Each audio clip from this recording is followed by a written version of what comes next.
I don't know why I started out with that. Merry Christmas, it's June. Merry June-mas, yeah. You know, it's the middle of the year. For December babies, you got to take a second birthday where you can. And I figured it was my sister's birthday the other day, and I wanted to inject myself into that instead. Because I don't know what it's like to have a mid-year birthday. It's you're lucky. Do you know what? Ducks. It's awful. Every holiday. Bollocks. Like August, it was always summer holidays. But then everyone's away on their own summer holidays. So you're like, can anyone come to my birthday? And they're like, oh, sorry, I'm in Spain. I actually agree with you. Sorry, I'm in Devon. And I'm like, oh, okay, I'll just have a birthday. You can join the shit birthday club, because mine was Christmas, so everyone's like, we're already away, we've got plans, here's a dual present, stuff like that. It's not about the getting, but when you get a dual present for Christmas and birthday, it sucks. You know, compared to old July here. I hate summer. 15%. I've got great. April, because it's right after my And wife's. sometimes it lands on Easter Day, and that's great because you get chocolate and presents. Nice. You're in May, I know. May, I love May. 2 bank holidays and my birthday. May's It's amazing. And you also get the start of like the summer weather as well, which is really lovely. Whereas you get the summer weather, but like In the summer weather. Do you know what? I still have a good time. Good, but as a child, no one's there. Yeah, exactly. You maybe got that one friend who hasn't gone away because they're too poor. Your wife, forever, my darling. Not poor. Like She's not poor. She's not poor. I just realised. That one poor kid, your wife. I didn't mean it like that. I'm In all so fairness, sorry for that. I grew up very poor, so I was the poor friend.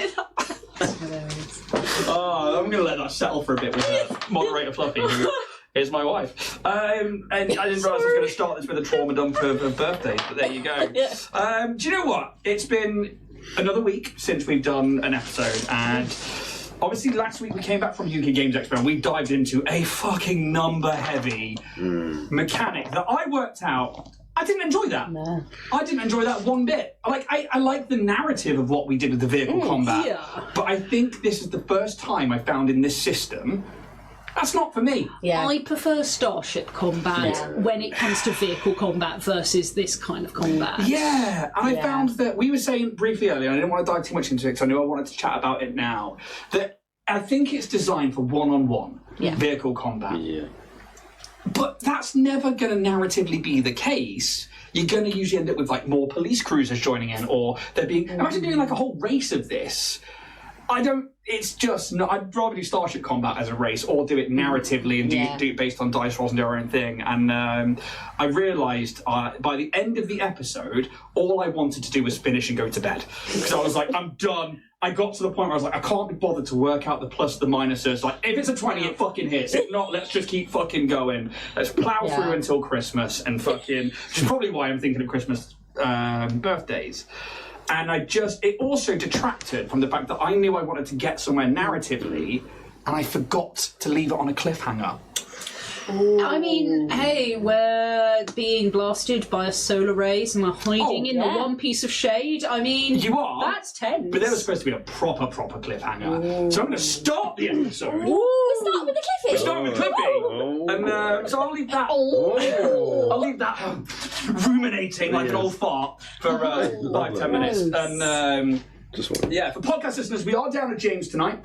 Unfortunately, it's just one of those things, you know, we're humans, we have schedules and other things that we have to take part in. But I'm going to hand over to me for... I have no idea how tempted I am to try and impersonate. Right, do I do what I have planned, or do I just improv Ian? The hat suits you, I'll give you that. I am vibing with the hat. I thought, it'd be really funny, but like I'm actually gender. It's doing things for me. It's weird. 'Cause it's like if I were to look into a female version of myself now, and I'm just like, whoa. Whoa, dude. Let's do it then. Let's do it. Hi, I'm Girl Ian. The Dragonborn Bard. And you're watching Dragonborn Industries. Now, let me lean back as far as I possibly can in this chair. You've also got my... See, I'm so good at this impersonation.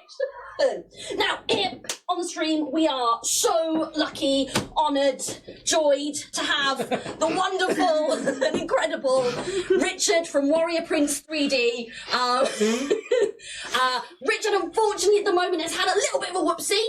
He's hurt his arm. He's not doing so good on that. So So we're really hoping that you can go and show him some love this week. He has got some pre-printed things, really high quality 3D prints that you can go and find, not on www.warriorprince3d.etsy.com, because it's closed. It's closed. No, more. you can't. He's on holiday. All you can do is head on over to @WarriorPrince3D, and you can slide into his DMs, have a look at the stuff he's got on sale at the moment, and he'll ship it out to you, because he's great. If there's nothing you kind of fancy that's pre-printed, what you can do is go over to his Ko-fi, buy him a coffee. Why buy him a coffee, Jack? You're not. I do call him an op. So, yeah, I guess that's it from me. Back to Boyan, I guess. That is so spot on. Like, I jab at things and I stab with my voice. That's so perfect. And I thought you started to panic, but you pulled it off. Yeah. I fucking nailed it. That was so good. I didn't know that was in there. Thank you, me, for being such an inspiration. So. Oh fuck! Nailed it. I don't know where to go with that. Good job at things. No, thank you so much to Steph, to me, and to Richard at Warrior Prince 3D. Please go check them out. Also check out Roll and Play Press. You can use our affiliate code Dragonborn10 to get 10% off your books at checkout. I'm gonna Make yourself conscious now, aren't I? Yeah, I'm gonna not be able to not do that. Go check out Roll and Play Press. They're awesome. It was really nice to meet up with them again at UK Games Expo. Use that code to get 10% off your books, and it lets them know that you come from us. Also, let's go over to Jack to talk about merch. So if you want to show your support for us and our stream, then you can get something physical for a little bit of money over at dragonbornindustries.com. You find stuff like the lovely mugs that we have here. We have some t-shirts, such as the Live Laugh Joe, the Honours one for Bloodpike, and there's a few other things on there. I'm sure you can go and check it out. So please consider it if you'd like something for your money, but also show support for us. Go to Dragonborn Industries. I really want to do the next Halloween episode where we just dress up as each other. Oh my god, And I don't know if it's like a safe thing to do, but also like fucking hilarious, because you've got the outfit now made. Yeah. You just basically turn up in black with a hat on. Yeah. Sorted. Oh, we'd have to grow such a mustache for you. Yeah. Like, your mustache is beautiful. I actually, I genuinely have to consciously not buy particular clothes because I know Jack has them. You've got very good taste, by the way. So, you too, buddy. You too. Thanks, man. But I like Hallmark I've seen one of those, I'm like, Kids. Kids. I think we just need to draw from a hat, and then it's all completely random. Yeah.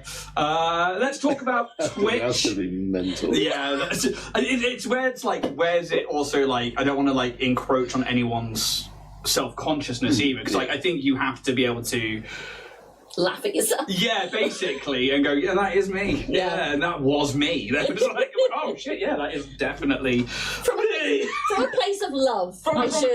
Even from a place of hate, that was funny. I don't care. Get drunk and do it. Oh my god. Steph drunk. Drunken stream. Yeah, no. That would be, we should not do that. No. Also on Twitch, you can sign up. You can subscribe using YouTube. Oh, fucking lost it. Do you want me to try it? Yeah, Jack, tell me about Twitch. Twitch, yeah. So if you subscribe to Amazon Prime, you can link your Amazon Prime account to Twitch, which allows you to sub to any channel of your choice once a month for free. And if you're here, you may as well use it here.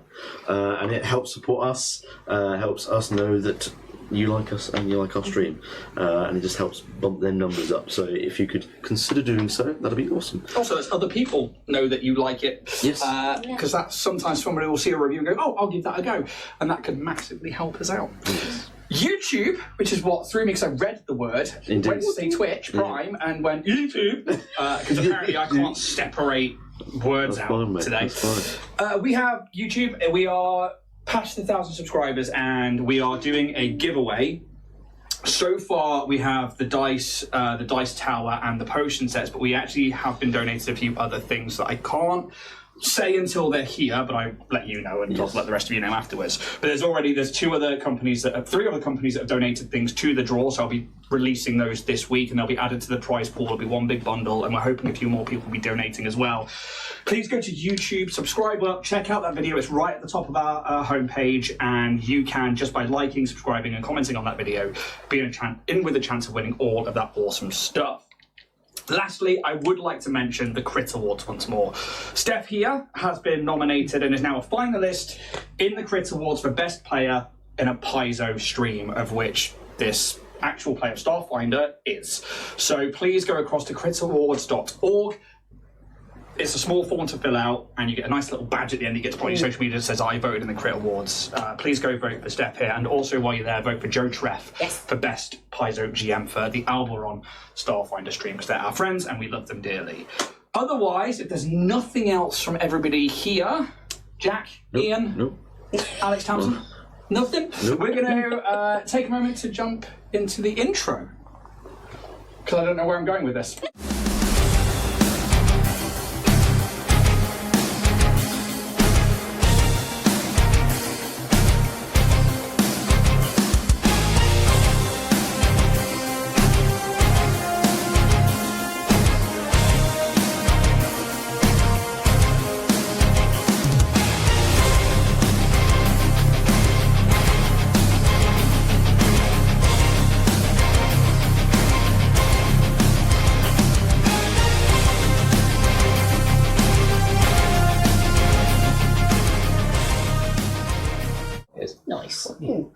After being identified and targeted by a Strix patrol, the crew managed to stave off 3 more Sandfly patrol vehicles and crews as they hijack one of the Sandfly vehicles and TJ's new Enercycle and hightail it across the desert towards what they think is a marker for Keydal and the coordinates found for the grave of Kaz Umbra.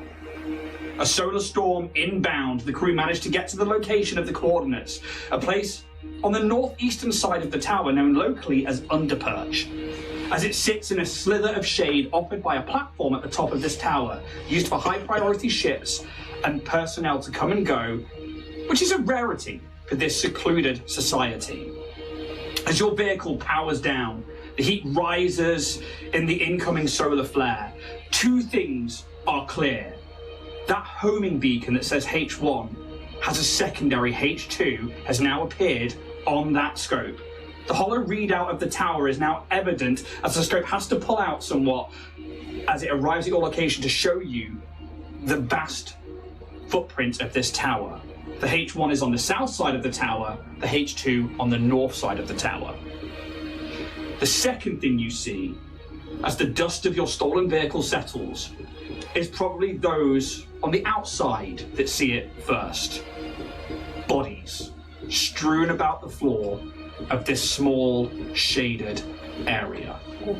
That was the clip you're supposed to leave it on. What cliffy? As the air here hums with heat and silence, broken only by the distant howl of wind or some tumbling of stone on the horizon. Underperch has no buildings, no shelters, only dust, rock, and the whisper of a hot wind. Yet in this sparse shade, a gruesome scene now scars the ground. The broken, lifeless bodies of 9 Strix. Were they flung from the heights of Keydal or brought out here and killed execution style? I hand over to you, the players. What would you like to do? You gonna eat that? So just to remember that Pez is currently piloting, Sylvia in the gunner's seat. On the outside now is TJ, Kaz, and Roos. Just a quick thing. Yep. Underperch is on north side of the tower. Northeastern side. Northeast. So H1 is where we are and H2 is on the other side. On Yeah, so H2 is what you were aiming towards, Yeah. and then as you've gone to the coordinates, you've ended up skirting around about a good, 1,000 feet away from the tower. You would have seen this where H2 roughly is, there is like a sandstorm permanently outside the base of the tower. Kaz would have let you know that that is an illusion, it's a hologram, designed to kind of keep people away from that area. You can give me a recall knowledge check on that. As you skirt around, you see that the holoscope zooms out, and you see this massive 1,000-foot imprint of this tower, and on the north side of it, opposite where H2 is H1, and Underperch is sort of on the northeastern side, so it's sort of in the 1 to 2 o'clock position if you were looking at it like a clock. Okay. 6. 6. I mean, this is part of your culture and who you are. As long as it's not a nat 1, you would know that H1 and H2, probably now that you're closer, relate to these they're like entry points to the base of the tower. They're old caves that were massive in stature, but because most of the Strix can fly, there would be like entry and exit and entry holes throughout the entire building. There was one in your parents' house that you've seen, and even actually in a vision that you had, your dad flying out and wanted to show you how to fly. But these essentially parking garages are used for things like the Sandfly, and they are designed for patrol members of the defense forces here to have those vehicles and maintain them. Give me another with your culture on top of it, please. That's not great. 22. Okay, you know that there's minimalistic people within Keeda. I mean, the Strix race is not massive. There's a couple of thousand at most. You've encountered 4 Sandfly. That's probably the entirety of the set of H2, the Southern Patrol. There is probably another 4 with H1. Fucking wiped him out. I was going to say, we are killing your race. But at the same time, they were targeting you, and that that's kind of the thing. Underperch obviously is underneath this massive slither of shade, and right at the top, we're talking nearly a mile up, is this like platform that is a landing pad, but also where dignitaries and also higher up Strix will fly from. Not very many people leave Keedale on ships or come on ships, but you are one of those people that were allowed access to that before. We do have an access code from one of the ships that we found low. If on the outside, because my scanner has 10 times magnification, can I kind of zoom in on the bodies and see if I can ascertain anything about maybe who they are or how they died? Of course you can. Perfunctory. So give me a perception check, please, and then depending on that will determine the DC of a medicine check. Shitty. 18. 18 perception, yeah? Yeah. Definitely 9 bodies.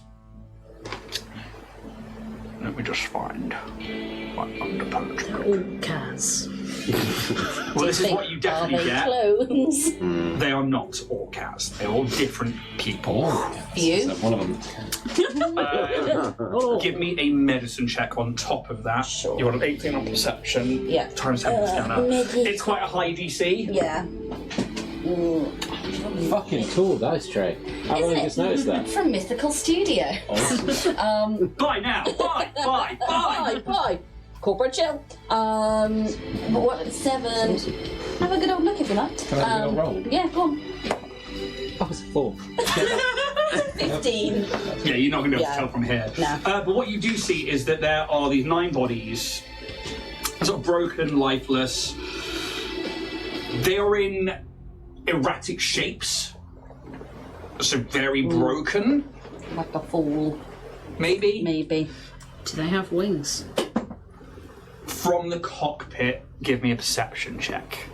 You can also just stop saying you're getting out. I don't know. It's up to you. I think I would like to take a further proper look. Get down. Should we ascertain take if the they've Sandfly down? left there? Have they been sort of like killed or died, and then things have been taken off them, or are they just like? Sounds like we're getting out of the vehicle. We're getting for it. We're gonna Sandfly down. So your choice then, so Sandfly's landed, you can then start detaching yourself from the cables on the outside. Pez undoes the cockpit for you, and you guys can start climbing out. Pez goes straight to Bear and starts tinkering them underneath the ship, and that's them done. You can choose to make perception checks, which is like investigating the bodies, or medicine checks to see how they died. I will tell you now, they have no wings. And It's a long way down. 17. 17 perception for Ruth. 29 perception for TJ. 26 medicine.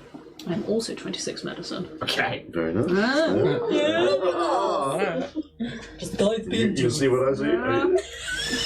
They fell you medicine what I medicine. They're dead. Fucking dead, mate. I ain't heard the fun. So Give the wings!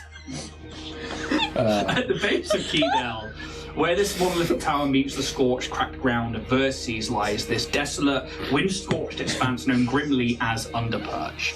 It hugs the northern towers, the tower's northern face, where, for a handful of hours during the eternal day here, the immense spire casts a narrow slither of shade. This thin line of relative coolness fosters the only visible signs of life in this area. Clusters of hardy sun-leathered desert flora with thick, pale leaves and roots that claw deep into the stone for any kind of moisture. These lifeless bodies, the 9 Strix, their wings, iconic limbs of Strix pride, tradition and identity have been ripped savagely from their backs, leaving jagged wounds as you turn them over, bloodstains on their clothes and the stones on which these bodies lie. The wings themselves are not here, not next to the bodies, and the bodies are all of varying age, and they all wear different garb. Ceremonial robes torn, armoured uniforms broken and twisted. Even one of these people in like a plain tunic, maybe like a bureaucrat, and I think it's Kaz, you would notice that like these people are of import. Each corpse was clearly tossed from the tower, not with care or subtlety. Some landed in twisted heaps, others broke cleanly on the rocks. In death, they faced the tower as if bearing silent witness to its fall from honour. Their blood has baked into the stone, seeping into the cracks, a red sigil warning for all who pass that something sacred has been broken. There are no discerning items on them. There are no data pads. There are no weapons. There's no the armor that's left on them is clearly minimalistic, like part of they were getting dressed or part of, you know, comfortable wearings. And they are broken. Legs twisted to one side, arms, like heads caved in. These guys fell that mile. Is there anyone here that's recognisable, maybe to me? Give me a recall knowledge, including your culture. Whoopee. Go on, boy. That one. You called it. He's a witch. Oh. You gotta go. You gotta look down the camera and go, I'm a witch. Is this the same set as last week? Do you want me to recharge him? Go on. Oh god, he's falling for it. It worked It last fucking time. worked last time. Fuck off. It was only one time use, but... But still, it worked. Definitely not, but I don't think that you've ever had access to... I don't, you were never, like, taken to anybody higher up. You were solely dealt with your team, with the architect. You never really saw the architect's face. But the bodies don't look like the architect. There are varying ages, you know, this bureaucratic one looks like they were, you know, 60s, 70s, which for a Strix is very old. And that, again, that ripping of the wings, that for you, like, I think in your mind, there's like it's an execution. Oh, yeah, but not even like taken out the back and shot in the head. These guys were thrown from the tower with hate. You made a display of. Maybe, yeah. Kaz, is this something normal within your people's ritual or anything? Not classically. No. I Not feel like this. classic. How do you mean not classic? Well, Strix are. They're pretty hard on themselves. And Really? Honestly, yes, I know. Oh, wow. Such a shock, I'm sure. Oh, shock Pikachu face. But this is another level, I think. This is fucked up. Yeah. So we regurgitate our food to feed our young. Indeed. And I I still think can't get over that. But yeah, it's You think this is a political change or? I think so. I think there's been a takeover. Clearly, some of these people are important. Indeed. How recently deceased are the bodies? But yeah, You rolled a medicine check before, didn't you? I did. It wasn't very high. It was from above. Or was it your last one perception check? My last one was perception. You have to give me a medicine Yeah. check. we rolled 26. Yeah, okay, I'll give you that one. Plus, Yeah. 22 on medicine. Yeah. 4 or 5 days, you think, with the baking sun, with the slither of shade that it's in, they're definitely like dehydrated and that Like baked bleached. blood. Yeah. Like, Bleach cadavers. they all came down at a similar time, or this is, say, a week later, No. and then a week later. This is all at the same time. This but is all then- at the same time. It's reeking of upheaval Greeks are with what's happening at Skydock, with this. I don't know if those two things are It's a connected. Any bloody particular, coincidence if it isn't. any particular faction or anything? I mean, I take it the towers are housing, or what happens in the tower? I mean, it's everything that the Strix are. It is our lifestyle. It's where we live. It's where we work. It's where we do what little politics we do. All of it. Everything. Any particular political faction you can think of that may want to make a statement?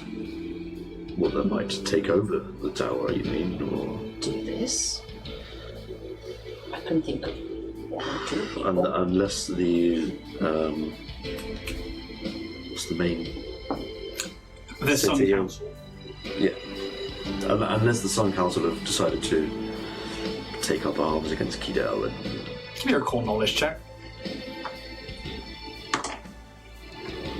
7. Heart wasn't in it. It wasn't in it. I'm just Come on, give them here. okay. For one more chance. One more. You just got to give them a bit of belief. Considering I'm always the one who rolls Can I low, they touch it can't as well? roll lower. I'm going to touch it. Go on. Sacred touch Alex it. touch. Thank you. Yeah, no, I'm not gonna. Yeah. I need to roll it. Alright, go on. No. Given everything that we know about what's been happening here recently, that a certain CEO is on this planet, that this architect has been causing somewhat of his own ruckus, is it bold to assume that perhaps this is something of his blueprint? He has a militia in your crew. There's many possibilities here. I thought, at least, that Kidel was, it was essentially a fortress. You know, if it's our entire population of Strix, we're going to keep that place fortified, and we had. So, someone with clearly some power outside, some serious power on the outside, or has things on the inside, like have my team, that kind of thing. Yeah. There is multiple possibilities here. Is there a way... These no data pads or anything like No, they've been strict clear of anything of note or worth.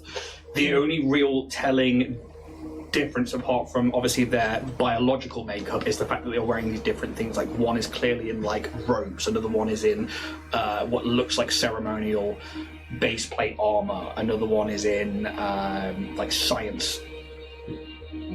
Science kind of like lab backgrounds. coats. Yeah. I think the fact that these unfortunate members of my race have been executed reeks of something on the inside. And there's 9. And I think Strix are involved. Can I use my TJ's Guide to the Galaxy book to find out anything about how the council is generally structured in Strix culture? That's going to be a tough one. It is doable, but it's probably the highest DC I've ever put into this game so far. That's fair. Simply because it is such a secluded Yeah. species. However, that's not saying that members of the species haven't left Kidel. In fact, some have left looking for. Sure. I mean, Kaz will tell you that it's a secular society, and they sort of look down on the Vethrani for like supporting individualism, and the Shirin for breaking away from a hive mind and having individualism. So when you leave, you leave. We came from the same bloody place. Right, let's It's try. not too dissimilar. Oh, it's cocked. Oh. That's a big fucking dice. Better. Oh, it is. 18 plus 1 plus 4. 35. Nah. Cass, out of interest, I don't even know if you can make the roll, but Yeah, how many Strix are there? a few thousand or so. So you are a rare race, what one might say. We're not one for expanding. we like to keep it secular and small.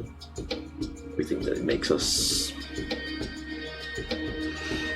more powerful, more specialised. I see. Is that why you started cloning? I don't know why the cloning was started. I mean, I'm just a subject to it. I assume at some point you're going to suffer a genetic bottleneck. Cloning would help, particularly if there's only a couple of thousand of you and you're not on the most hospitable of planets. No, No but offence. We can't say anything. we treat ourselves as the at the top of technological advancement, especially cybernetics. And so say the architect may have this complex that they are the best of you and therefore would clone oneself to be the best of the best reproduced multiple times. I mean, That's going to go straight to his the head. architect, so Yeah, quite. Yeah, literally. and me and my team, bred to be elite soldiers. Ones that can infiltrate and destroy from the inside. Actually, you never did. But were you built to infiltrate this side? Well, we never had any missions on the inside, of course not. But from what your lovely lady friend said, they never really infiltrated the other side either. Apart from a little reconnaissance. Yeah, I was going to say, give me a recall knowledge on that, but actually you got it. Yeah, they did make it to Approach Day and they did infiltrate Drow Society, but they were called back from that mission, which they were not expecting. Do you think we have to head in? I think so. We don't know much outside the tower. No, and it's quite warm. Should we enter that ping? Is that where we're going, or are we going? Ping? So I think as you look around Underperch, you see these bodies. Near the edge of Underperch, meagre shade, slightly removed from this grisly cluster of broken strix, lies a small depression in the ground. I think you would know that to be a hand-dug grave. A modest nod to a creature showing a modicum of respect in this harsh environment. Cool. So it's just an unmarked sort of grave. Just... Well, not necessarily. You see at its head a single flower, a desert rose, hardy, thick-petaled, and dust-streaked with colours dulled by the heat, but still faintly vibrant. The rose petals are a red tinged with orange, like the sky before a sandstorm. Its stem twists with a stubborn elegance. Sharp thorns bristle defiantly along its sides. The rose is not native to this precise patch of dust and stone. Someone planted it here, fought to keep it alive in this unforgiving place. Probably no one in particular. Just another schmuck out in the desert. How do you want to go about this?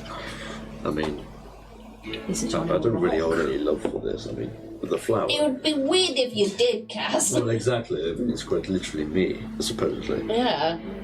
We can to leave it if the you Kazanin. want. No, I think we need to. Well, You need to see it. I can dig it up if I need to. We can. Yeah. We'll all pitch in. Okay. You don't do this alone. Not this. Thank you. But if you need your space, you just tell us to fuck off and we'll do it. It depends what I find in there, but I'm not going to know until we start digging. So, Alright. The dirt is coarse, mixed with fragments of stone and the brittle roots of long-dead plants, but the grave has been shaped deliberately. Its sides are rough, clawed out by hand or a crude tool, the sort of work done in haste, but not without reverence. Around the base of this rose, the ground has been carefully packed and darkened, as though someone had returned more than once to water it. No small sacrifice in a place where every drop counts. A single, small, smooth, fist-sized depression in the solidified top sand, just below where the roses stands, is the only marker on this grave. No marker names the grave, no ritual glyphs or digital tags. The presence of the rose and this smooth, hollow depression, sort of this size. This was not well, the Grey's orientation as well, I guess I should mention first, is facing away from the tower speaks volumes. This was not a burial of state. It was an act of quiet rebellion.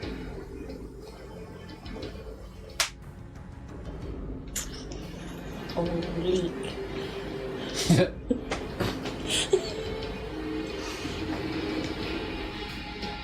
Or deep personal grief. Perhaps one or two strips still loyal to the old ways slipped away in the night to grant a friend or family member some sliver of dignity. Fuck! Oh, Oh, in a place ruled by heat, violence, solitude and silence, this grave whispers something different to you. Love, memory, and perhaps a promise of justice or revenge. Fuck. Come on, boy, you keep it You together. gave the plot away or something. Then you said leak. Leak. Like, oh, he said something he shouldn't have done. No. That was, I've had that one sat there for a while and I've forgotten. Oh no! Oh God, I played that out!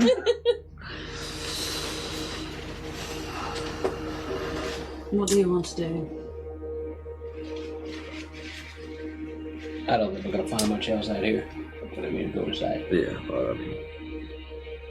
the practical side of me just wants to see what actually is there. You know, it's And you can turn away at any point. I think I'm okay. Okay. I'm not! That's it. You know, I don't get it. Oh, be sensitive, Aubrey. Guys, right? I don't know what to really feel about this, you know, because I've spent so many years away from my parents, so a couple of years away from Lena and Rag and Zek and Zara. It's just strange. It's Emotions have always been difficult for me. no. I'm sorry. No. Oh As my you- god. as you well know, all of But you. you know, I've said it before and I'll say it again, Kaz, you've come an awfully long way from when we first met some weeks ago. Some weeks. Some weeks. Maybe a month tops. You know, I was tracking this at one point and I just stopped. I think it's been a couple of months. Yeah. You know, It's not a lot. you've been through an awful lot in your life. And, you know, you've been alone a lot. Yeah. But you're not anymore. So, Best advice I can give you: ball it all up. no. And then stop No. playing TTRPGs. It's worked pretty well for me so far. Oh, right, But- okay. So the coffee machine was the first gift, the second is therapy. Kaz, Yes. don't dwell on what you are not. This is not you. You are you standing here. Yeah. I just... There's a lot of questions, you know? Like, Sure. at one moment I thought it was just me, you know, as everyone does when they're born. They're just... You are your sort of singular self. And then an event like me losing my other team, I thought that was it. And now I discover that they're alive and there are copies of me. It makes me sort of question, was I the one that experienced everything before? You know, I'm pretty sure I'm still me, but am I still me? Like, how much of me is me? That's only something you can ever know, but you are as you, as for as long as I have known you, and I'm sure as long as this group has known you. From one So lab that is experiment to another, you are you, regardless. I'm lost. Who's who? This is That's Kaz. exactly the question. But no, you coming from a batch or a group, Yeah. there is always the question of individuality. But you are unapologetically Kaz, versatile, the horse, Umbra. Spores. Yes. And yes, nobody you're can right. take that from Yeah. you. Now let's dig up your corpse Yeah. and get into this. All those questions, let's go ask. We'll do both. Exactly. I'm going to use Omni Tool, which is like a cantrip, which is when you hold a touched object, it transmutates into a tool you need for engineering checks. Spades for everyone. Cool. Here's your shovels. You That's my Children, the mines. begin to start digging at the dirt, and as you begin to breach and break through the top crust, heaving and bustling your own bodies to break the seal of this hardened ground here, you start having to pull chunks away like large rocks. And then you feel like you are through the worst of it, and you take that moment to breathe in this hot, uncomfortable air at the base of Keydell, and you can feel it is getting warmer now.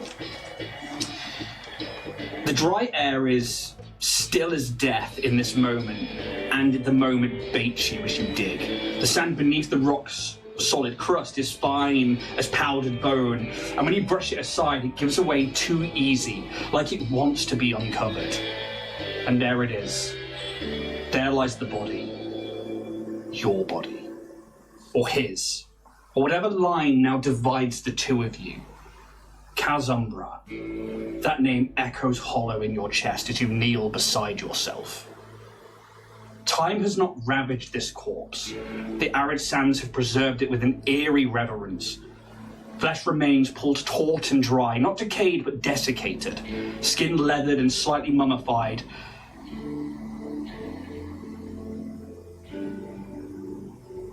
Save for places where wind and time have maybe bleached, or the sands have caused you to bleach slightly. The face is unmistakably younger, perhaps by a few years. The angles smoother, less worn by guilt and war, but still you. The curve of the jaw, the way the mouth rests, closed but not peaceful. As if Kaz had died, holding something in. A truth, a scream, a secret. You begin to turn the body over. And you see where both wings are missing. Not torn, not burned, but removed.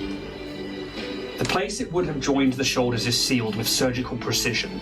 Sutures, tidy, almost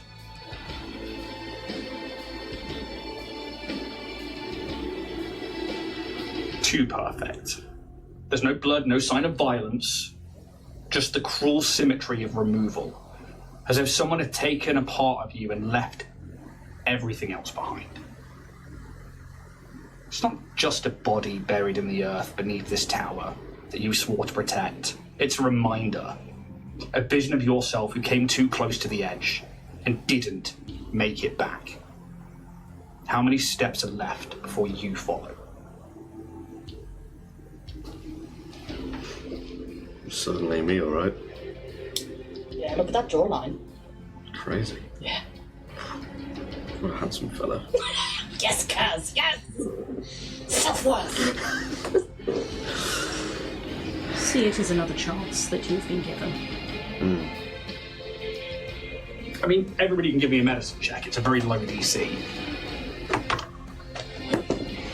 Oh. 31. Natural 20 for 29. 21. 23. Those sutures are still there. That body was sewn up just after the wings were taken. They've not decayed, they've not gone anywhere, which means that those wings were surgically taken. Yours weren't. Jagged scars on your back. Tell a different story to the kind one this body saw. Yeah. I think they clearly lied to my parents. Yes. Yeah. They were shown a body and told a lie.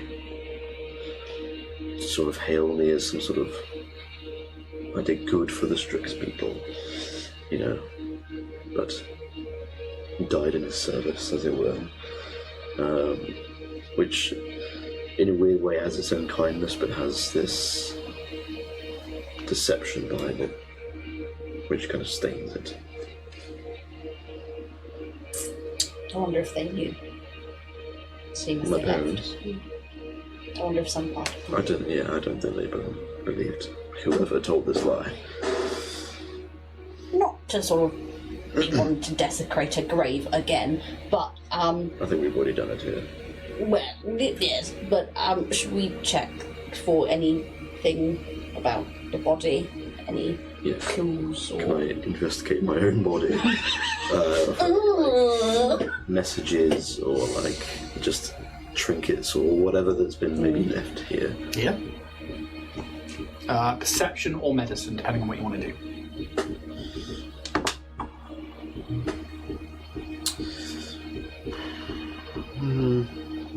I'll do perception, which would be a 26.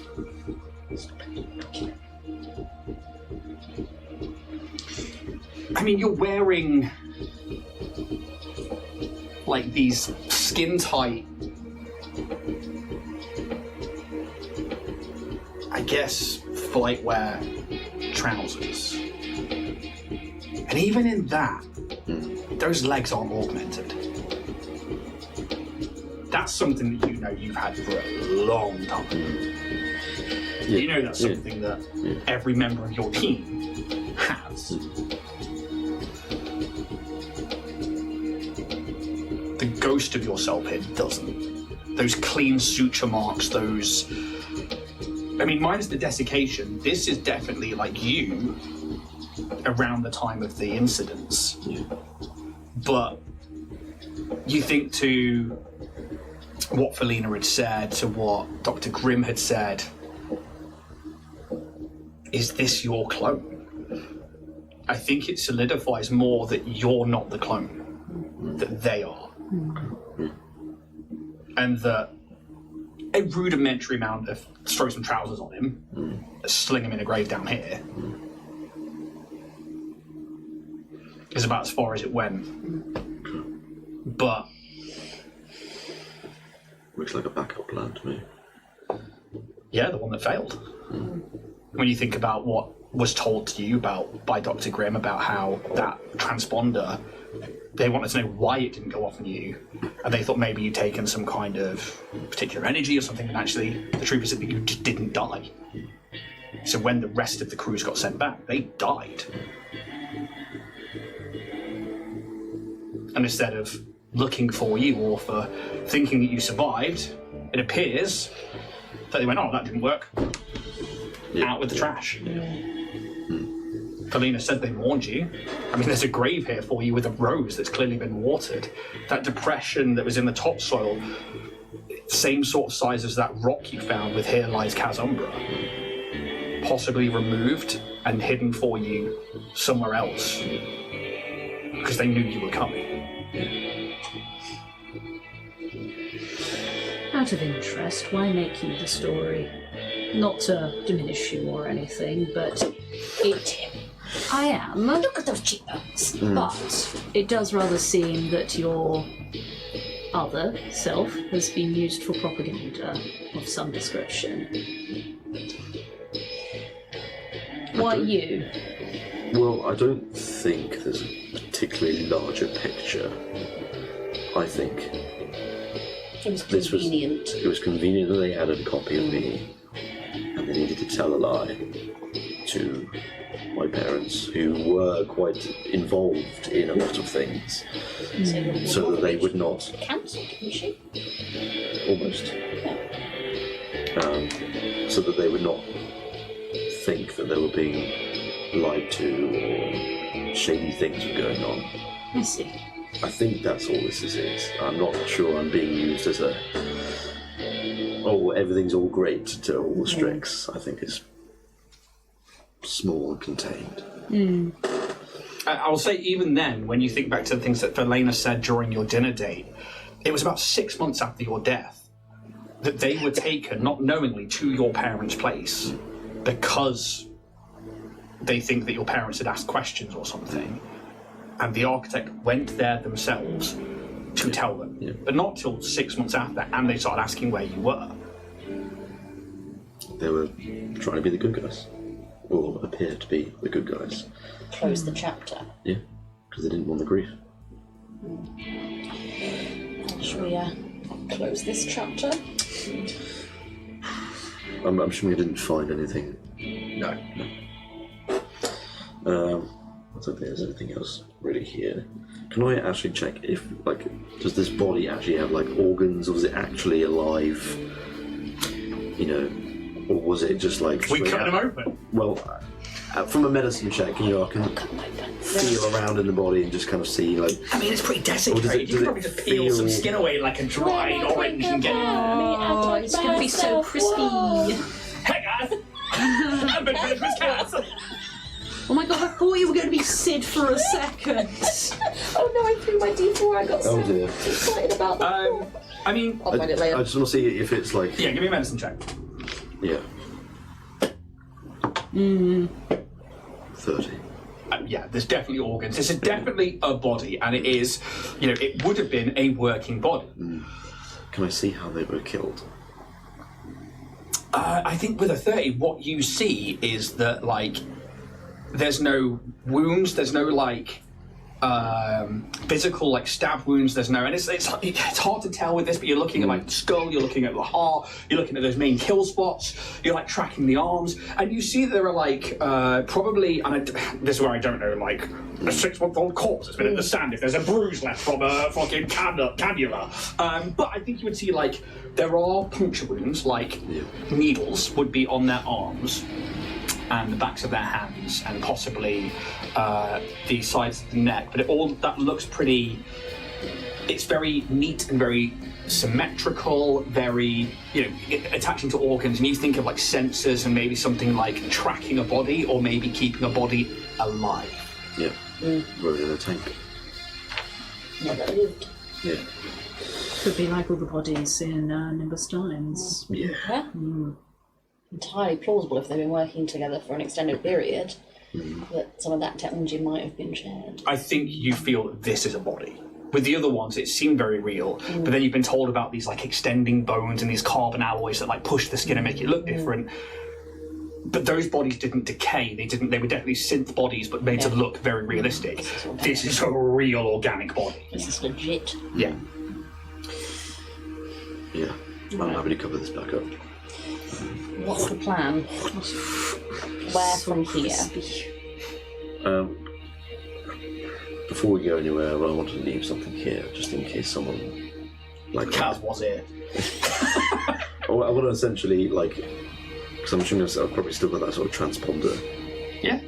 Can I put something on it so that if someone were to look at it, they can read an encrypted message?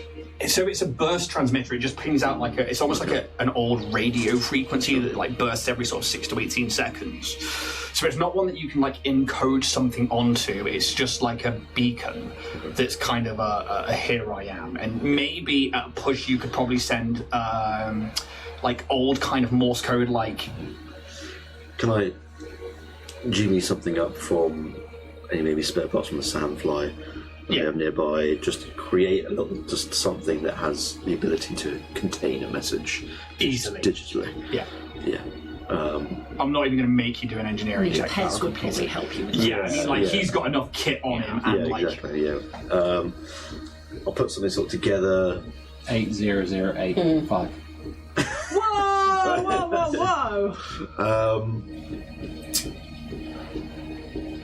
And I think I'll just kind of, like, leave it sort of poked into the sand, so it's just kind of poking out, ready for anyone to, like, just kind of immediately see. Yeah.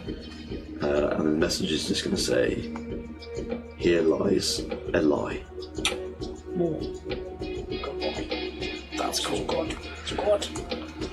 I'm going to hand you one of the water canteens from the water to the big pile of Oasis water. Ours, if you want to water it. May as well. Okay. I mean, were you careful with the ropes? Because, I mean, it is, like, directly over where the head of the grave would have been, or were you, like, fucking hoy it out? And I think I would have seen that someone has clearly looked after it in some way.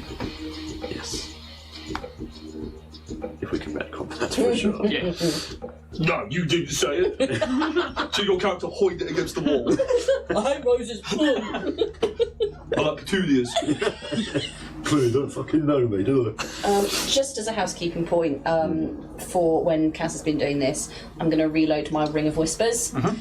So my names are Nimbusdine, Felina, Kazumbra, the Architect, and I'm going to keep Dr. Joanne Fields in there.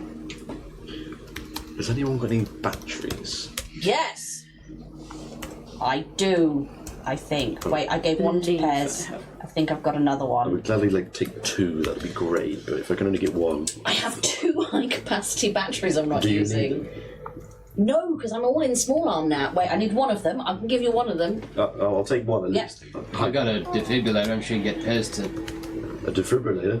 Well, it's got like a charge now, like battery charge. Pez can, Sure. ping all the. I have batteries for my gun. Yeah. But If you're running low, don't worry about it. It's just I can't use one of my guns right now because I stupidly didn't buy any ammo for it. That's fine. I'll give you 3 batteries out of it. 3? I don't need that many. All right, 1 battery. One, then. that's fine. I'll take the high Haggle, capacity. I'll just like take them. Are they just normal? They're standard batteries. Thank you. We should get moving. Cool. Well, I mean, is there space to move? It's still in solar flare. So you can tell it's coming. Like that heat that was rising, you know it's inbound. And I Get think in a as- sandfly get up. Or we're We've got to be wanting quick a at getting in if more we're going to do that. sneaky, the underside.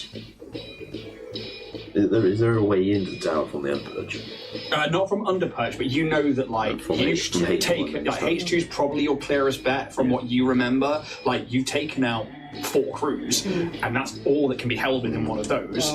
It's probably your safer bet. You could also go around to H1, which is the northern side. There's also there are the root works, but you have to dig down to get to the I think root works. H2. It's also where this one's come from. Pointing to the I've also sandfly, so. managed to get a clearance code, so we can at least, Well, then yes. if they happen to ask questions, we have a code. And I think those solar winds start picking up a little bit more, and you guys start like gearing up to get on the sandfly and move to the H2. Can you all give me a perception check, please? Pez. Pez rolled a 19. Fuck me. Nice. Good boy. Oh, 31 for Pez. Oh, yeah. Got a dirty maths. 20. 36. 25. 22. Okay. Pez and Kaz. And it's probably, Kaz, you see it first, and Pez is not long after you and would probably point out and like points up into the sky. And you can see this like, the solar flares are coming in like this like weird wave of heat and shimmer, and you can see like an orange hue to them. You've got time. Like you're still going to be able to get out of here, not a problem. Yep. But what you see are like 2 small objects flying through the sky, like hurtling at speed. And for you guys, it's like looking into a bright sky and it's hard to see. But for you and for Pez, they are humanoid, but they have these like metal. They look like wings, and they're in this like position where they are just bombing it towards the tower. One of them seems to be trailing like a bit of smoke and flame. And it's like, you can feel that heat really picking up, and you guys have to get into the sandfly and start making your way. But you just see them basically over where Underperch is. And the actual top perch would be. And the solar crown. And you guys power up the sandfly Yes. and begin making your way Do you want to go in downtown. the gun as soon as you can speak Walking fast. to them if anyone asks anything? Yeah, yeah. Sure, thank you. I would say at this point you will have probably lost about 4 hours of environmental protections. I don't think it's going to matter too much, but just in case you end up getting stranded outside. Because we will need to make a navigation and a piloting check, just to make sure you get there with speed without hitting anything along the way as you skim along. Pez obviously happy to take the pilot seat if you guys want him to. He's the best pilot, for sure. It's like, buckle up there! What was the other check? You will be a perception or a survival check. Your choice. You can actually replace that with computers because it's got its own Navicon. It's like the Drake. That's right. I mean, I'll probably take perception just because it's better.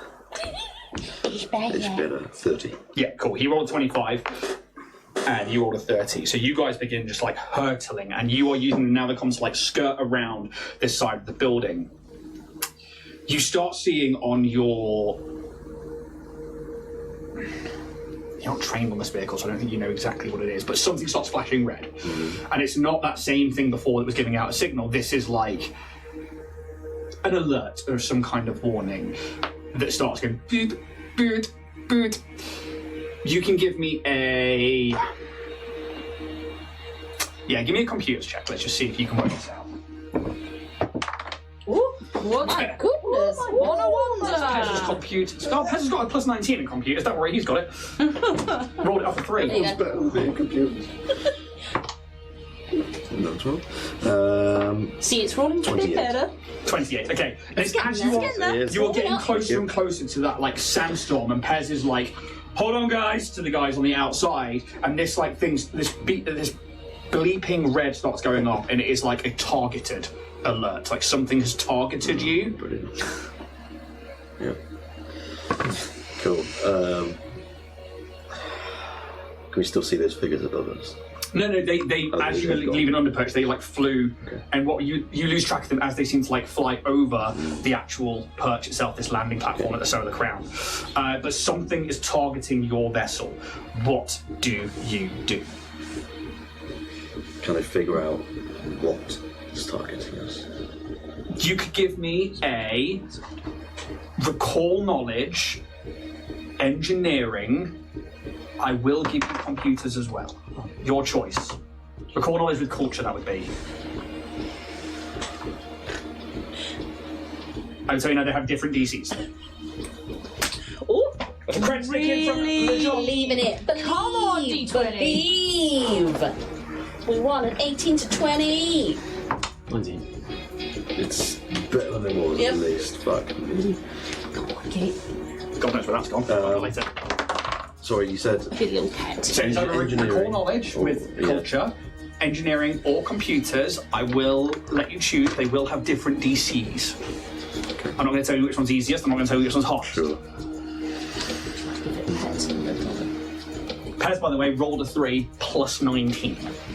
I was going to say earlier when you were like 25 pilot, I'm like, God, he must roll low. Yeah. He did. Yeah. I think he rolled like a 6 or so. Wait, hang on. Yeah. So he's got a plus 16 in piloting. So Yeah. yeah, he rolled a 9. Cheers, buddy. 24 engineering.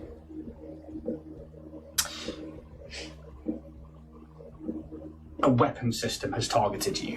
One that locks onto vehicles when they get too close to a perimeter. Right. Do I sort of then instinctively think that maybe this is H2?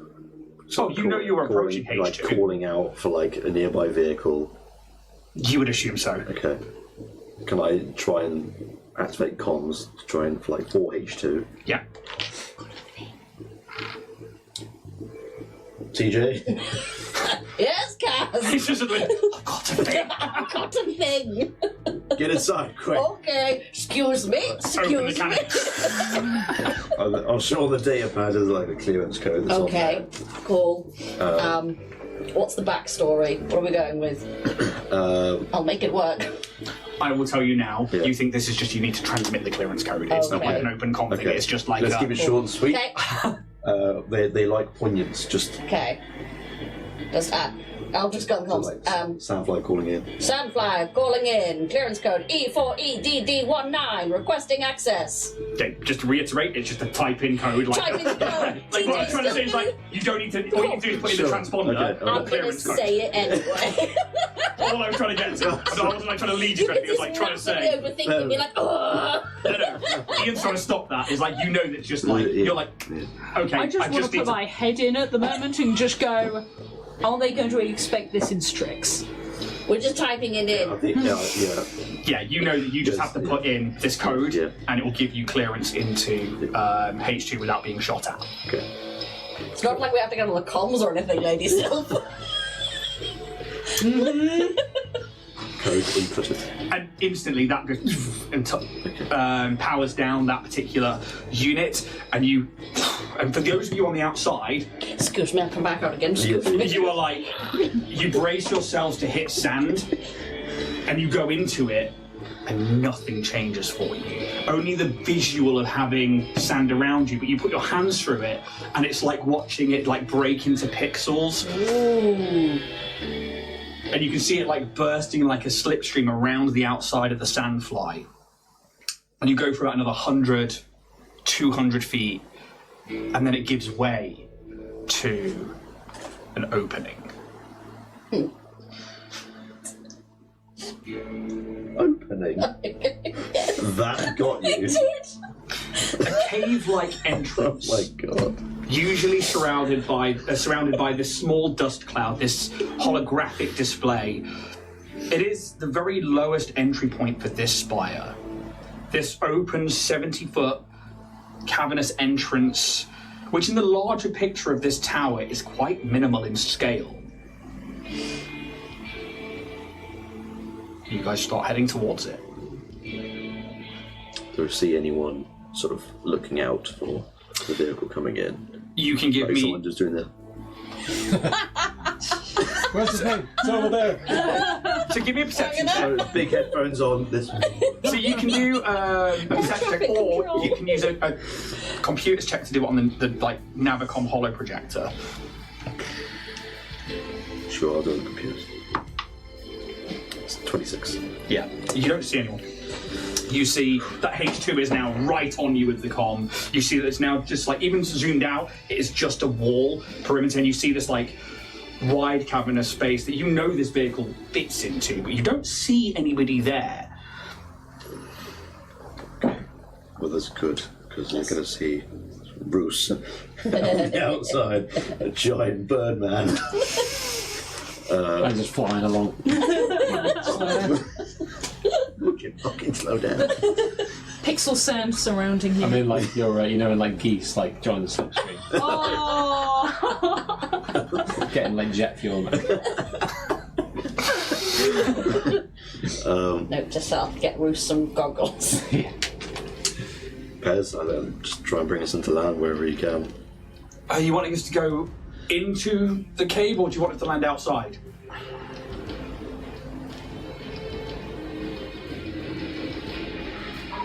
Do I know if they typically land inside? They probably would. It's essentially like a parking garage for these things. This is where, like, Inside. I mean, give me a recall knowledge check with culture. Let's do it! Fuck you! Okay, 6. You know that they're like the crews keep them in here sometimes, but otherwise you don't know what the deal is. I don't think you've ever been down to the root works. I'd love to see it. Sexy dice are out. Rune Fable dice. Rune Fable dice that Jack bought, and I genuinely believe that Miles is the best dice maker in the UK. They are so they are so lovely. hot. How do they roll? Oh, let's We'll have a see. look. Or just before the stream, he was like rolling them in the house. They were all tweeners. I like twins, that's A fine. tweener is a good. They are pretty. They're so pretty. Yeah, Miles is an amazing dice maker. Absolutely incredible. Everyone go check out Rune Fable. You guys. I'd sort of just direct Pez to come in and just act normal, basically. Act normal. This lot. I don't know, just fly casual. Just don't do any tricks, alright? Like casual. You can. Oh, And as When you... he was listening. I said it, I literally said fly casual. Yeah, but Casual. You know when, You see? you know when I came into the house and you were like, why are you smiling? Yeah. I'd made that joke in my head. Oh, really? See, it's because I'm girly in today. Not fly casual, but I was like, at casual, because I figured you guys would be like sleuthing around and somebody was at casual, and I smiled at myself and I thought, I'm not going to say it, because somebody else will say it. Yeah, girly in. Hello, Liam. Ian. Ian.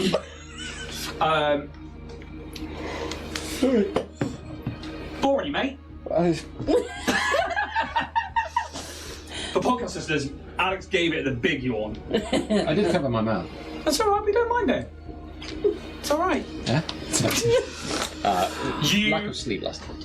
bring the vehicle out of, even through this holographic sandstorm, there is still sun that beats down. You can feel that solar wind has really picked up. It's enough that it's like picking up the back end of the sandfly. But as soon as you cross that threshold, it's almost like everything goes dark again. And for a moment, Pez has to like slam on the reverse thrusters and brake because they can't see, even with their dark vision. For everybody, you know, you are like, it just goes green for a moment where you can't see from this like bright sunlight into this cave. Dust kicks up everywhere. But you can see on that Navicom, as your eyes adjust, that you are inside this large cave. And you can see that there are still like pillars of stone that reach from floor to ceiling and these other little like divots all around the wall. And you can see that there are like metal plates been like placed into the floor in certain areas, 4 of them, and then there are like workbenches and crates next to each individual one. These are probably the maintenance bays or the, you know, the parking bays for these particular vehicles.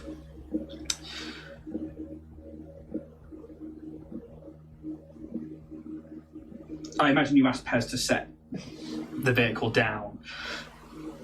Do you just place it down in the centre? Does it look like there's any designated spaces where the sandflies would have like been sort of parked up, like angularly?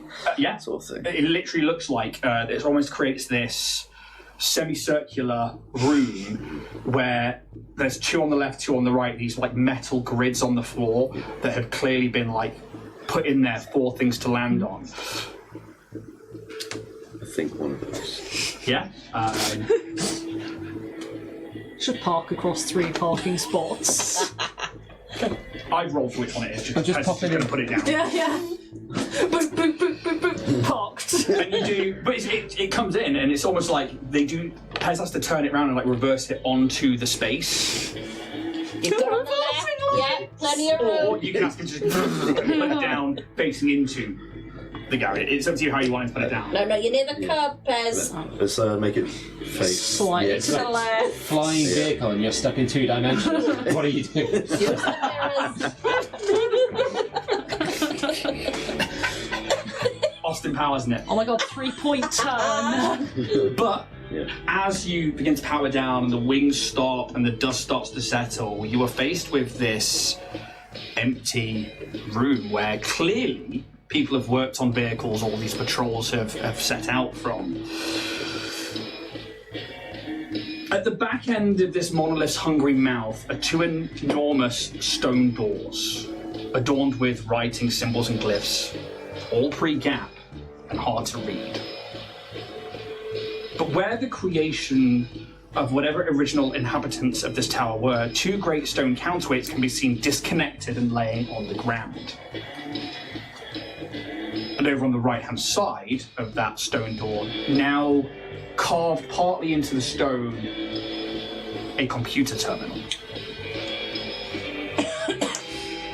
Tarps and dust covers lay over bays where vehicles should sit, but now only laid out maintenance tools sit. Small empty boxes have been used as makeshift seats around central crates that act like small tables in each station. The remnants of where the patrol teams and crews of the Sandfly potentially discussed plans, tactics, or maybe even a brief rest or played some unknown games to pass the time between patrols. Around the walls, behind these designated areas, are small openings. You can't really see into them from there. You see like one of the bays across from you is like a tarp-covered statue. You can see tools, you see bits of equipment lying around. Hand over to you, the players. What would you like to do? Do these Get out of Sandfly, obviously. Yeah. Sweet darkness. Do these counterweights look like they belong to the door? Yes. I'm not even going to give you an ancient engineering check or anything like that, but they've clearly been cut and No longer needed. Yeah, but I think you know that anyway. Not that, I don't think you've ever been down here. But judging from what I've seen from the tower, like the archaic sort of stuff has just been replaced by computers. Upgraded. Yeah, exactly that. Yeah. And like, you were not the first inhabitants of this tower. You would know that it was said that like other ancient avian-like races once, pre-Gap, lived here, but they were supposedly went further down into the ground, and then the Strix ended up moving in sometime before Gap, but ended up sealing off those tunnels that went further down because the rootworks house the moisture farms for this tower. And ghost stories and rife speculation led the council of the time, pre-Gap, to go, right, let's just seal that off. They chose to go underground, fuck it. They live down there, this is ours now, we now live here. So like, a lot of the tower was built before you got here. There's a lot of things that are pre-Gap, there are a lot of things that, you know, the Strix never quite understood, but it was just such a perfect fit for your avian-like race to move into this avian tower in the middle of this desert. This can be fun. Farmers, Praxa. We're in dangerous waters now. Very dangerous. It's a fucking desert, man. Dangerous Note to self, sands. get Roos a book of expressions. Oh, you mean like this? Oh, very good, very good. We safe at this moment right here. I think we've got a hot minute. Yes, as no one is around. As Cass has a little look around. Give me a perception check. Much better, thank you. 33. Quiet. We're good for the moment. I'm going to say I wouldn't, for lack of talking in game terms, wouldn't mind taking a rest if we are potentially going to go into something dangerous on one side of the door. You're talking a short rest or? Tilly a bit longer, maybe. I'm completely out of everything. Sure. Do we have that capacity, though? That's what I'm asking. At least a short rest, potentially.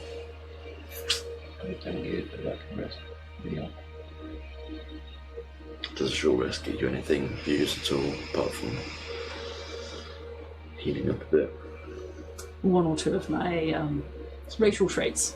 Not spells. Yeah, it's not spells. I don't think we're in a safe enough position to take a long rest. No. And I'm assuming you I still don't need to believe fall we are. 8 hours Yes. mechanically. It's a tough one. I know you need it. Because if we go the other side and we go straight into a fight, I'm not that useful. Yeah. Can I see if there's, in this hangar, are there any sort of like side rooms that may be used for storage? Maintenance. So, I mean, just like maybe even particularly ones that just haven't been used for a long time, it's not Yeah. accessed much. what was the last perception check you rolled? 33. Want to stick with that or you want to roll again? I'll still Yeah. So, I mean, you know that you saw that behind each one of these sort of like semicircular bays, there is like holes in the cavern wall. Obviously, like the main entrance is completely open to the elements, and you can see that solar storm starting to like buff the outside, but the tower does offer the protection from it, and the shade gives you the coolness here. There are these like openings, 4 of them, behind each bay. You're not sure what that's for, but then you look to like the tops, you see that like those areas, there's like a workbench between each station. So there's like 2 at the front and then 2 slightly in at the back as if it was like semicircular. There's a workbench between each of those. Over on the one opposite from you, there's like a statue or something covered in a tarp that's next to that workbench. There are still 2 what look like cave entrances, like, you know, 8 foot by 8 foot holes in the wall at ground level, and 2 behind you as well. I mean, it's possible. I don't particularly need a rest myself, so I can stay on watch. If we want to push on, we can. My concern is that they know that we've arrived. They were on the lookout for us. And I don't know how long it'll be before it gets back to base camp that we evaded termination? And will they be on higher alert? Is now the opportunity to try and breach while we have a moment? Just putting it out there. Again, my argument is we've just come from 3 fights back to back. If we go straight into another... We've no guarantee, but we've also no guarantee that no one's going to come back here. I know. I'm just putting it out as a... It might be a bit time Why don't we sensitive. fight each other? Ooh. TJ instantly dies. I get your argument and I do agree. It's not an argument by itself, it's understanding. a positation. I am also putting my own forward. That's all we're doing, babe. They're just having a chat as a democracy. We can push forwards if you want. I mean, yes, time is of the essence, but if we also go in unprepared, that's a problem. Well, how about we take a short rest, see what we can get away with, keep on alert, keep hidden, and we'll go from there. I mean, is there anything useful here? And that computer terminal looks like it might be an interesting thing to look at. Yeah. It might just be something to open the door, just get in. You never know. Have a little look-see. WWWD. What would Ren do?